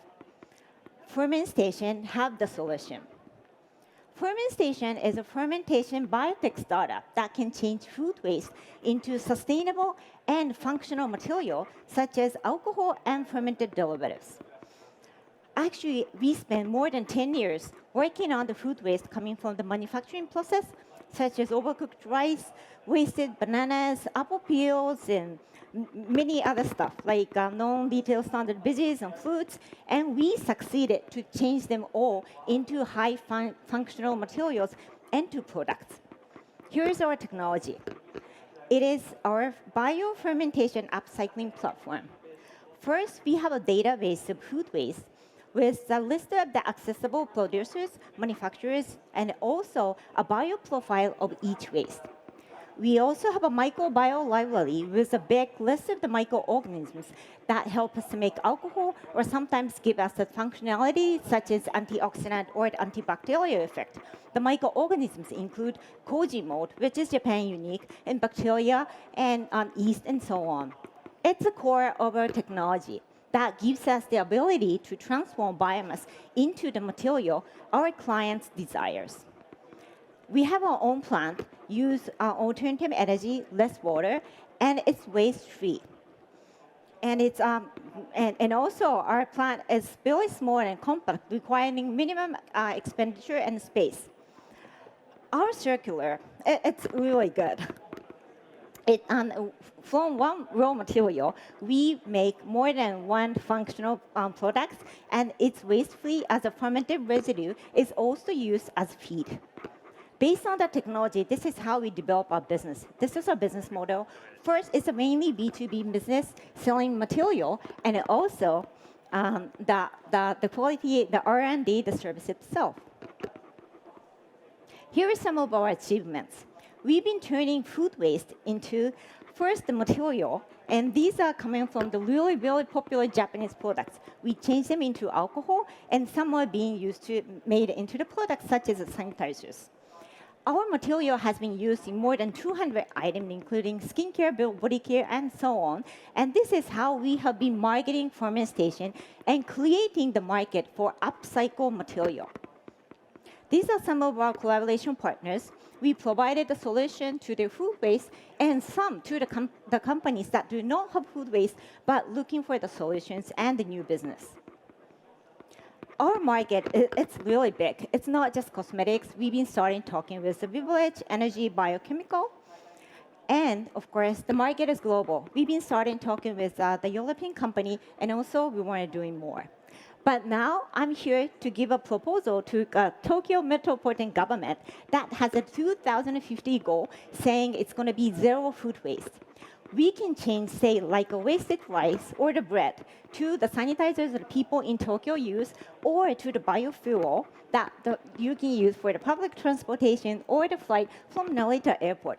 We can do the same in global, maybe with the breadcrumbs or other kinds of material. I was by myself when I started my business 14 years ago, but now we have a great team with both business and technology background, and now we're ready to go scale. We're being supported by investors, and we're proud to say we're B Corp trying to achieve both business growth and giving a social impact. But in order to achieve our goals, we need more support, funding, and collaborations. And we can do this together, starting from Tokyo. Fermentation, our purpose is fermenting a renewable society. We are a platform that can change the world with full of waste into a zero waste society. Thank you very much. All right, thank you very much. Thank that was you. Fermentation. We're going to jump into our Q&A if our judges are ready. Okay. Any questions, comments? Okay, Mr. Kawada. Well, I assume that your technology, you have to adjust the microbiology to the combination of the waste. And how do you how do you adopt to each cases, because the waste are always changing. Yes, thank you so much for asking. That's a secret. Basically, the good thing about us is, we've been doing this more over than 10 years. So we have been dealing with all kinds of food waste. Some are like mainly starch-based or the fiber-based, or actually we can even do the wood. And based on that material, the bio profile is different. So we gotta choose how we deal with it before doing the fermentation, and which microorganisms we pick, and also how we deal with it. And also, the way we pick the microorganisms differs all the time, depending on what we want to make. Actually, right now we're making alcohol and fermented derivatives, but some of our clients say the cosmetic company are focused more on the residue, the fermented active side. Then we choose this koji. But if we want to make a lot of ethanol, then we may choose this microorganisms. That's how. Sorry. One more quick question. Your facility. Do you need to build on site, or do you need to bring waste to the centralized facility? Thank you for asking. Right now, we have our own factory, and right now, all of our customers have to send their waste to our site. And first, it's because you need to have a license from like a government, but we're considering to do both. For some of the item we will keep on using at our factory, but actually we've been starting talking with other clients having the on-site plant. Then the good thing about us, the smaller facility works really good. So that's what we want to do. Sorry. Okay, I'm sorry we're out of time for question and answer. Thank you very much. That was fermentation. Thank you very much. Thank you. Okay, so before moving on to our remaining presentations, we'd like to take a look at silver sponsors of our event today. So we got a couple of videos coming up. So if you'd please take a look. Here we go. To Kickspace, Kiraboshi Bank's way of helping startups. With our two co-working spaces in Aoyama and Tenkubashi, we offer many services that can support your startup business. Accelerator Program. We can assist you in realizing rapid growth and creating a community that encourages innovation. B2B Matchmaking. Thanks to our vast networks, we can bring you reliable B2B matchmaking. Networking. We can provide you with networking opportunities full of synergy with businesses of all sizes. You may also like the following services.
So we're going to go on to our 17th company who is presenting today, Enapter S.r.l. And we're going to ask their business development manager, Mr. Jens Bischoff, to please come to the stage. Let's give him a round of applause. Oh, hakushu onegaishimasu.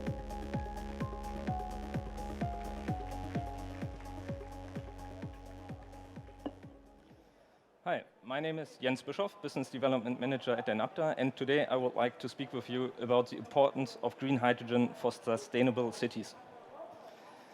Enapter manufactures and produces AEM, anion exchange membrane electrolyzers, who can produce green hydrogen.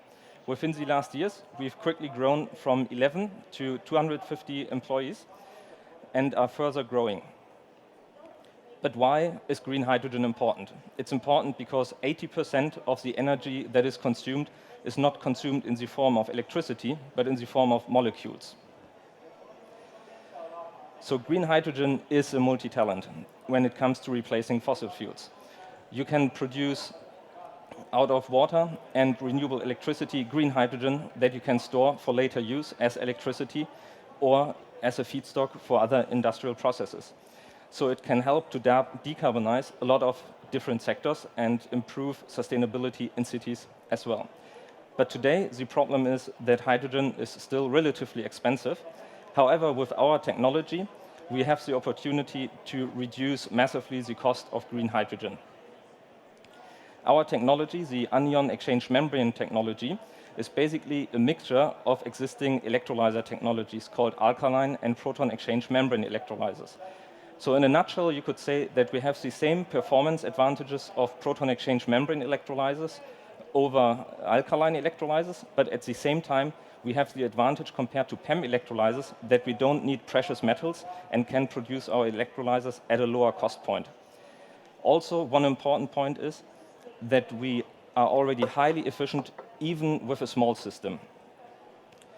And that enables us to mimic the development of the PC industry, where a small standardized modular system, which is mass producible, replaced mainframe computers with small PC systems. We pursue a platform-based strategy. So our platform is the AEM stack module, which we can integrate in single-core electrolyzers for small applications. We can then add them into a cabinet or in a container to reach bigger production quantities. For really large applications of more than 1 megawatt, we are integrating the stack in big quantities and build a central balance of plants around these stacks.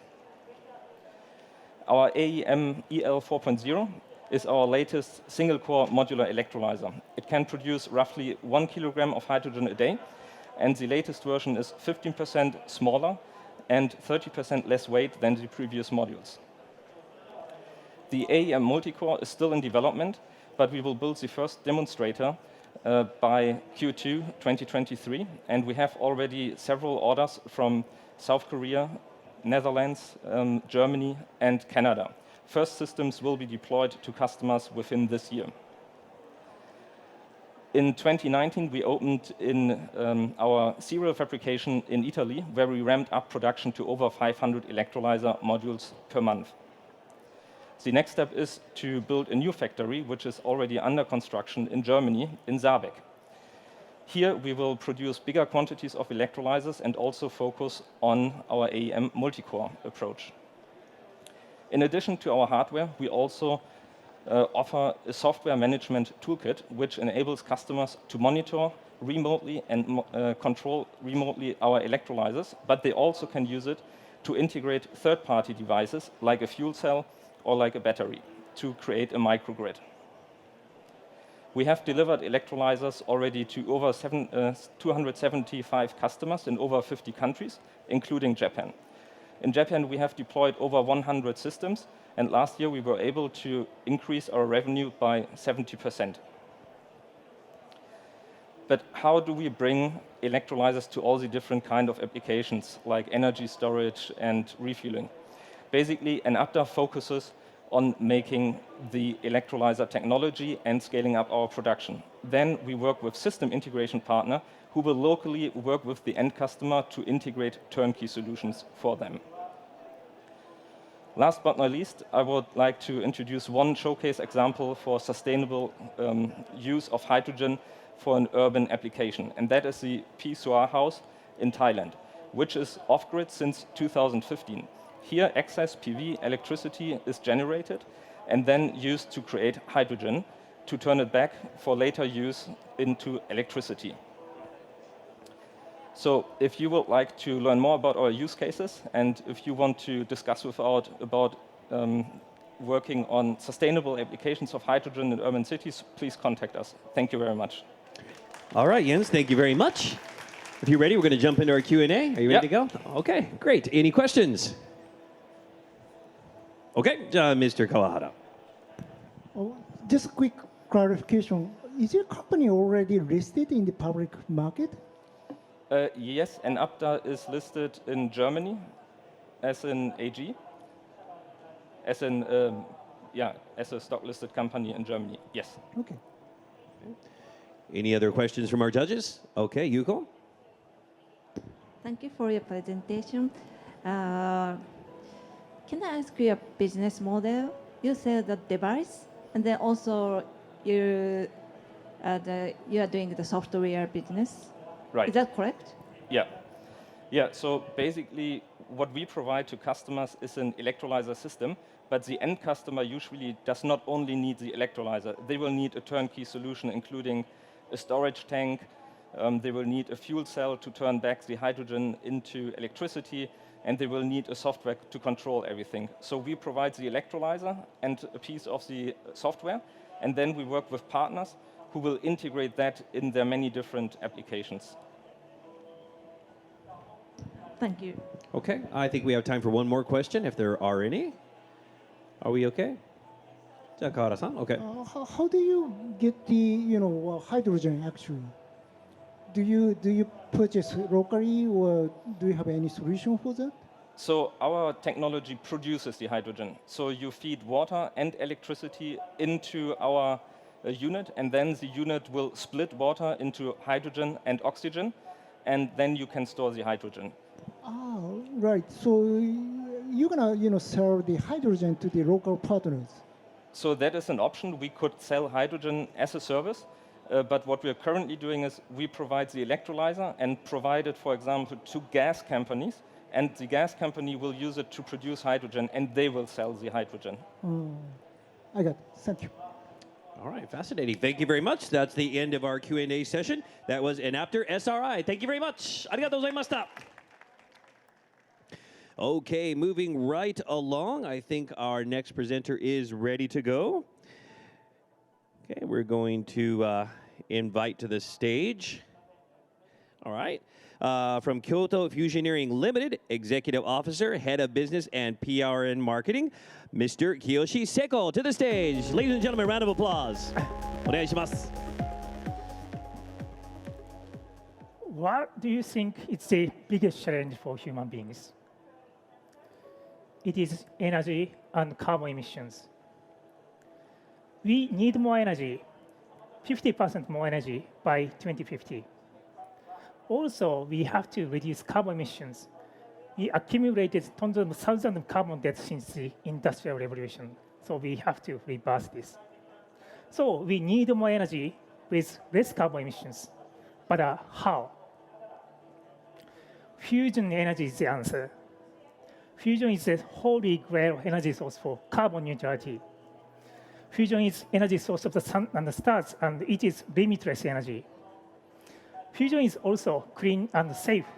No carbon emission, no limitable fuel, no risk of reactor runaway, and no high-level radioactive waste. But why now? In the past, fusion development was led by the public sector. For instance, $20 billion international project in France called ITER, and there are important projects in UK, US, and Japan. Last year, finally, the US National Laboratory created net energy gain. So fusion is not a mystery anymore. Fusion is real. Private fusion market is active now. Over $5 billion have been invested in fusion startups.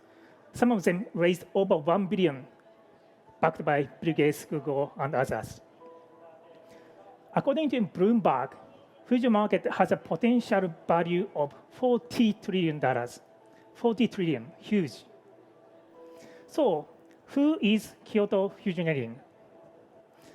Kyoto Fusioneering was established in 2019, spun out of Kyoto University. We now have offices in Kyoto, Tokyo, Oxford, and Seattle. And we now have 70 members globally, a truly diversified team. And our 35 tech professionals have extensive fusion experience. So our business model is like Levi's during the gold rush. We do not mine gold, but we sell jeans and shovels to gold miners. So we are an enabler for all fusion players in the market. This means that every other fusion developers focus on fusion reaction part. However, we focus on key reactor technologies such as gyrotron systems, thermal cycle systems, and fuel cycle systems. So we are not competing with any players in the market. We are collaborating with them. So we are uniquely positioned in the market. Talking about our product, we are developing key technologies such as thermal cycle and fuel cycle systems. It's going to cost over $1 billion per reactor. These are consumable, so this have to be replaced every 2 to 3 years, and this is going to be our sales and revenue. The other project is gyrotron system. This is to ignite plasma up to 100 million degrees Celsius, so super hot, 10 times hotter than the sun. And this will cost over $500 million per reactor. So we are developing and selling key systems and components for fusion developers, and we are generating revenue even now. For instance, with gyrotron business, we already have 30 million of gyrotron sales contract from both public and private sectors within just 2 years.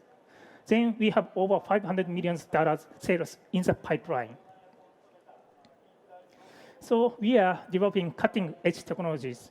We are constructing the world's first integrated testing facility for fusion power plant. And this will generate electricity by 2024, next year. Finally, we are built on the foundation of Japanese manufacturing supply chain. We are collaborating with 50+ excellent Japanese manufacturers.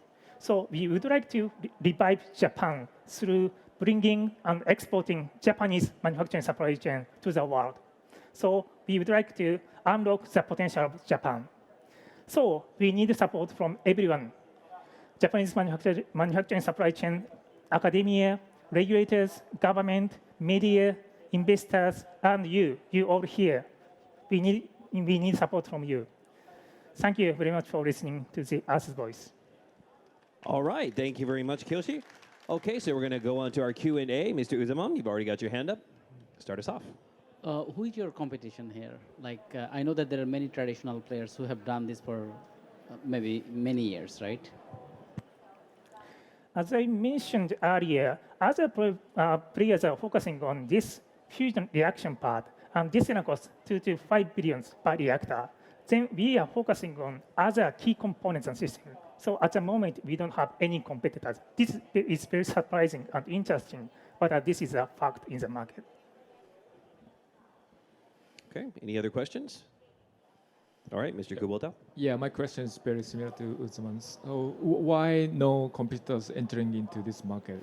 As you said, that this is quite unique, and the players can avoid technology risks, then can make money in shorter time frame than making reactors. So why less competitive there? So first of all, this fusion reaction part is academic and science research. Then now science research has been done. So they are trying to develop this fusion reaction part. And again, it's going to cost $2 to $5 billion, so huge amount of money. Then Japanese manufacturing supply chain is quite unique. So firstly, this is the first part.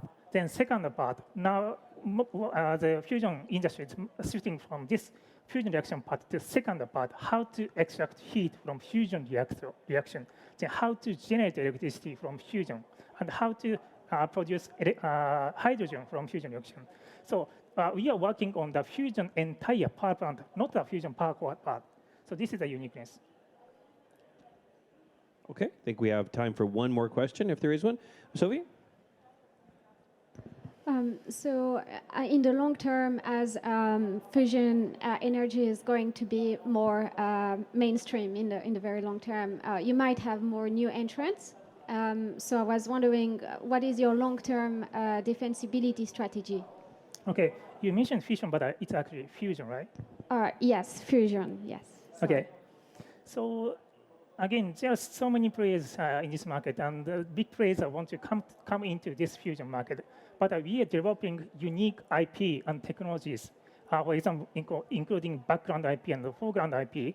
But this kind of IP can be diluted within 20 years because it's going to be expired. So how to protect technologies within the manufacturing supply chain? It's a hidden secret. Not make IP or not make a public information, but make it hidden IP. So that's the secret sauce for winning this race. Thank you. All right, thank you very much. That was Kyoto Fusioneering Limited. Arigatou gozaimashita. Thank you very much. Okay, now we're going to move on to our next presenter. I believe it's almost ready to go. All right, prep is ready to go. Okay, so we're going to ask the founder and CEO of Pte.Ltd Limited, Mr. Mohammed Farahani, to come to the stage. Let's give him a round of applause. Hakushu onegaishimasu.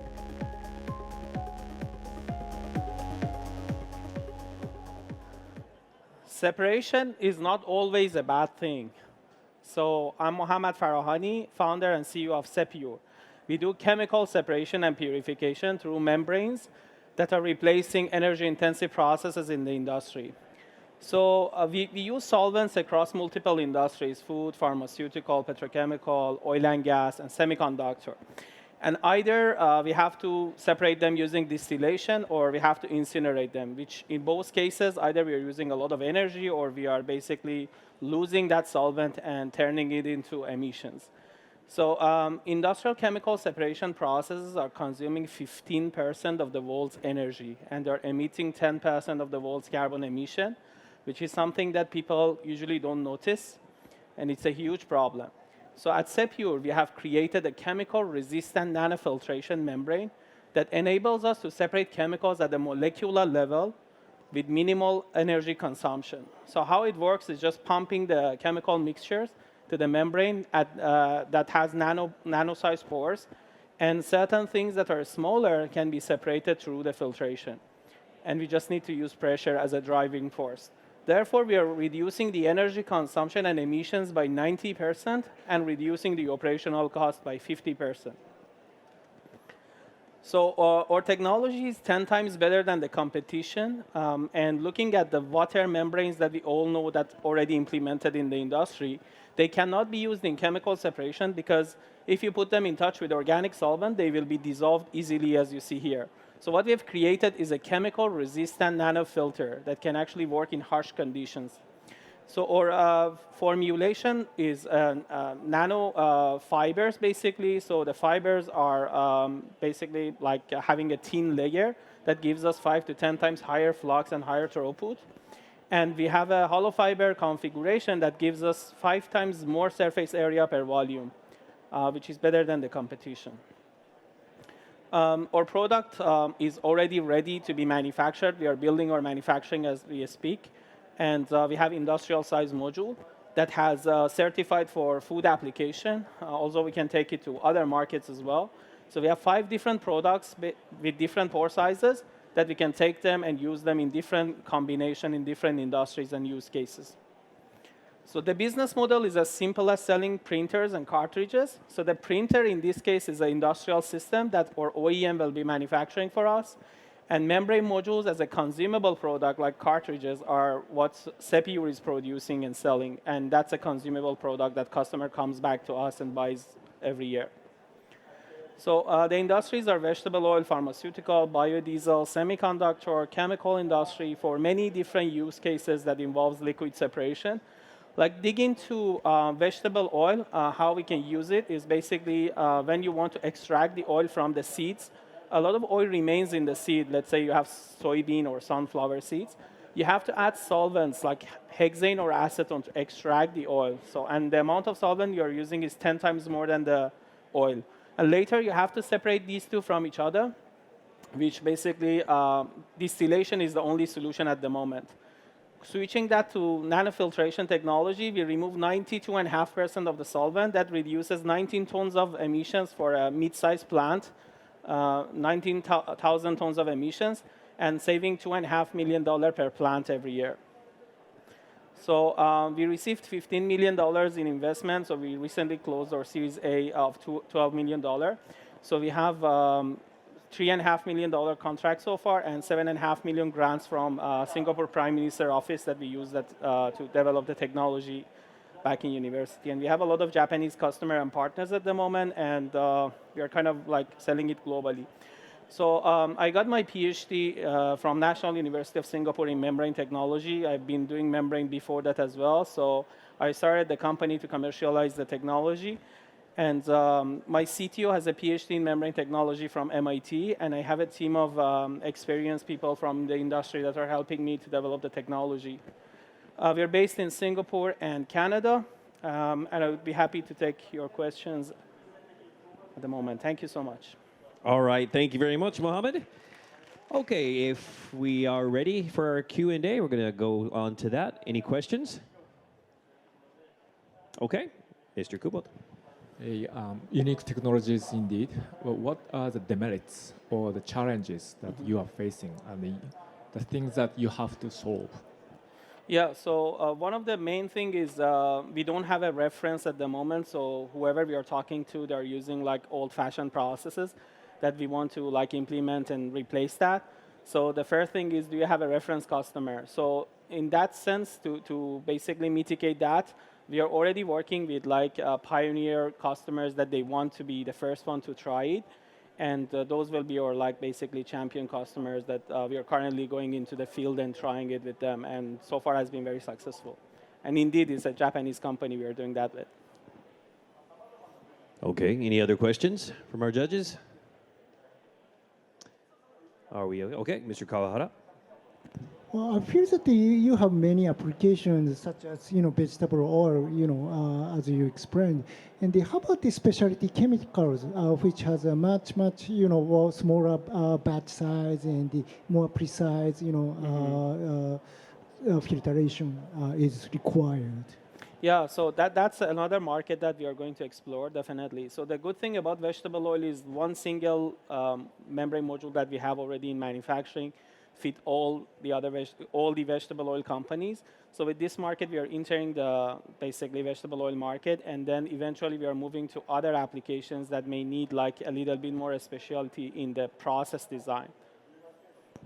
Do you have any kind of specification about the size of the the holes? Yes, so it's 0.7 to 1.2 nanometer each pores. Yeah. So okay. I see. So, and did that fit to the oil applications? And how about, well, you also mentioned about the monomer applications, yes, which can be applied for the pharmaceutical yes, things. So 0.7 to 1.2 gives us a range of molecular weight cutoff between 200 Daltons to 900 Daltons. Basically, we have 5 filters in that range that we can use it for different separations of different molecule sizes. And sometimes we need to use 2 of them in series to separate different stuff from each other. But that covers the whole market. So basically, you are focused regarding the pharmaceutical application. You are targeting more like a small molecules rather than the antibodies. Okay. Yes. I guess. All right, that brings to a close our Q&A. Mohammed, thank you very much. That was Pte.Ltd. Limited. Arigatou gozaimashita. Thank you very much. Okay, now it's time to move on to our last presenter for today. He's been waiting a long time. Okay, ready to go on to that. So, TBM Incorporated COO, Mr. Koji Sakamoto. Let's give him a round of applause. Yoroshiku onegaishimasu. Let's wait another 5 minutes. So I'm Koji Sakamoto, CEO of TBM. So TBM was established 2011. The capital around $200 million with investment from companies in various industries. We are running 2 types of business. Limex is our unique new material made mainly from limestone. and material circulation of Limex and plastic waste. First, let me introduce about Limex. Limestone is the main raw material of Limex.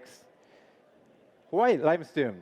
Limestone is abundant in reserve around the world, and limestone has an advantage in CO2 emission, much better than oil resins. Limex is a mixture of inorganic materials such as limestone and plastic resins. So many types of products, bags, package, and household goods with Limex can be made with the current molding machine. If you want to use Limex, you don't need investment new molding machine. Limex can be used alternate to plastic and paper. As case of the alternative plastic, we can reduce our oil consumption and greenhouse gas emissions. As a case of the alternative to paper, water consumption can be reduced. These are some things with the Limex product. We already delivered to the 10,000 companies in Japan. So you can see the Limex-based things at many places in Japan, at retailing store, drugstores, and restaurants, and others. Limex is patented in over 40 countries around the world. Also, it is introduced in Nydell, Corp, and G20. Next, our business, material circulation business. In Japan, about 70% of the plastic waste is incinerated. We target mechanically recycle these plastic waste about 6 million tons every year. We have launched the first recycling plant in Yokosuka City. This plant can automatically separate Limex and other various plastic waste. The capacity of this plant is almost one of the largest in Japan. This is one case of the closed-loop recycling system with Limex. An adventure world in Wakayama, Japan, they are using park guide with Limex sheet, and they are collecting for upcycling. So upcycling food tray, and they are using this food tray in their cafeteria in the park. In addition, we have launched umbrellas and waste bags. These two products is made with recycled plastic material Circulex. You can buy these Circulex products at Lawson. Lawson is one of the largest number of convenience stores in Japan.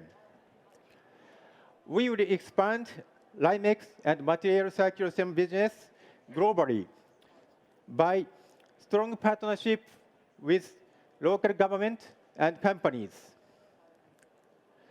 With Limex and material circulation, TBM, we aim to become carbon negative and circulate Limex and plastic in over 50 countries by 2030. Please become our partner and aim for sustainability revolution. Thank you. All right, thank you very much. Okay, so we're going to go on to our Q&A. Any questions right off? Okay, Mr. Watanabe.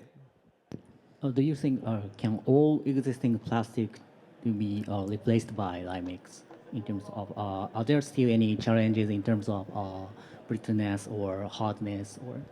Yes, thank you. Yeah, we hope to replace all of the plastic by Limex, but there are so many high-end engineering plastics. Now we cannot provide such kind of high-end engineering plastics. Got it, thanks. All right. Any other questions? Okay, Mr. Kubota. Thank you, Sakamoto-san. My question is about the cost. Yeah, the price point. Yes, good question. Limestone is a very cheap material. So now the Limex cost is getting close to the 100% plastic product. In some cases, Limex is cheaper than the 100% plastic product. Okay. Anyone else? Okay, Mr. Kawahara. I think so you've been playing, around around, for the past few years. And what is the right now? What is the challenge you are facing? Right now. Yes. Our challenge is about the new material and about the plastic waste. They have a lot of regulation in each region and each country. So now we are challenging to provide the material and circulation system for depends on each countries and each area. Are you, in your vision, do you plan to replace all the paper or all the plastic, in the long term, or do you have any different view? Now we focus on the replace the current plastic. Okay, thank you very much. All right, thank you very much. That brings to a close our Q&A. That was TBM Incorporated. Thank you very much. All right. That was our last pitch presentation for today. Thank you, really, for all the wonderful and very interesting, just wonderful presentations. I was really just very moved by a lot of the new ideas and some of these new technologies that are coming out. I'm really looking forward to dropping by everyone's booth and taking a look. Okay, so after this, we are going to announce the finalists, 7 companies that will be moving on, of course, to the final round tomorrow. Before that, we're going to take a quick break. We'll be back here at 4:35 p.m., so that gives us just under 20 minutes or so. So please be back here if you're interested to hear who will be moving on to the final round. We're going to start back up at 4:35. See you back in a few moments. Thank you. Okay, everybody, welcome back. Thank you for bearing with us as we were collating all of the results. Now, everyone in the audience and those of you watching online, once again, thank you for taking time out of your busy schedules to be with us here at City-Tech Tokyo. As you know, we are here at the City-Tech Challenge semifinal round, which is just finished up. And it is a pitch contest to determine the #1 city-related tech, which is essential for realizing sustainable cities. Startups from various cities around the world have applied, and 20 of the semifinalists pitched here on this stage today. And 7 out of those 20 semifinalists will be advancing to the final round, which will be going on tomorrow. The winner at the final round will receive a prize of 10 million Japanese yen. So as I mentioned, a total of 20 startup companies from 7 countries pitched here, and they were pitching on the themes of infrastructure, living, culture, and environment. So we're just going to run right through very quickly all of our startups that pitched here today. Pte.Ltd Technologies Corporation, Deeply Incorporated, Synspective Incorporated, Wavescan Technologies Pte. Ltd, Propagate Incorporated, Blue Space AI Incorporated, Dataflux Incorporated, Attractable Limited, Agatha Incorporated, I'm Beside You Incorporated, Turing Chain Limited, Vardinos Incorporated, Panel Semi Corporation, Ultrapax Pte. Limited, Alchemy Foodtech Pte. Limited, Fermentation Company Limited, Enapter S.r.l, Kyoto Fusioneering Limited, Sepure Pte. Limited, and TBM Incorporated. So these were our 20 startups that pitched here on this stage today. And as I mentioned, out of all of those, only 7 will be moving on to our final round for tomorrow. I've got the list right here in front of me, those 7 companies. So I'm sure you guys sitting right here in front of me just looking at me, you're smiling, but you're sweating at the same time. I can see it already. Okay, we're going to let you know who's going to go on to the final round tomorrow. So if we call you, please be sure to come up to the stage right away. And all of you out there in the audience, when they do come up to the stage, please give them a round of applause. So which 7 companies will be moving on to our final round tomorrow? The companies that go into City-Tech Challenge final round are...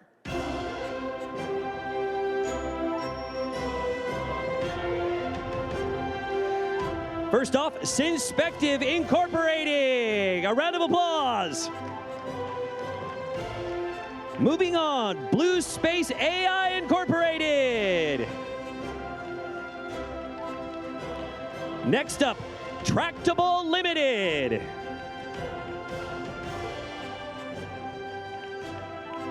Our next startup moving on to our final round tomorrow, Turing Chain Limited. Moving right along, Ultrapax Pte. Limited.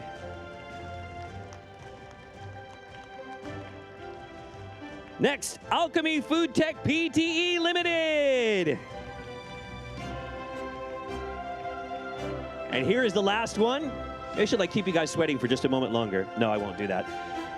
Kyoto Fusioneering Limited.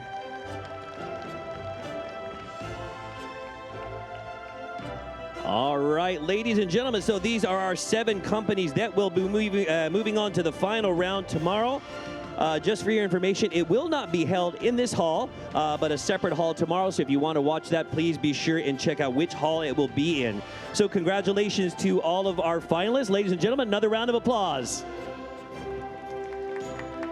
Okay, so while we have you up there, actually, we'd like to get a few words from each of our startups. Before that, I think we're going to be taking a picture. Kamera no kata wa. We're going to be taking a picture, right? A little bit soon on that. Do we have an official picture taker? いいですか? 前の方から撮ります? Okay. We're going to take a quick picture, and then we'll get a few words from all of our finalists. Okay, we'll take one really quick. Maybe more than one, I think, but just give us a second here.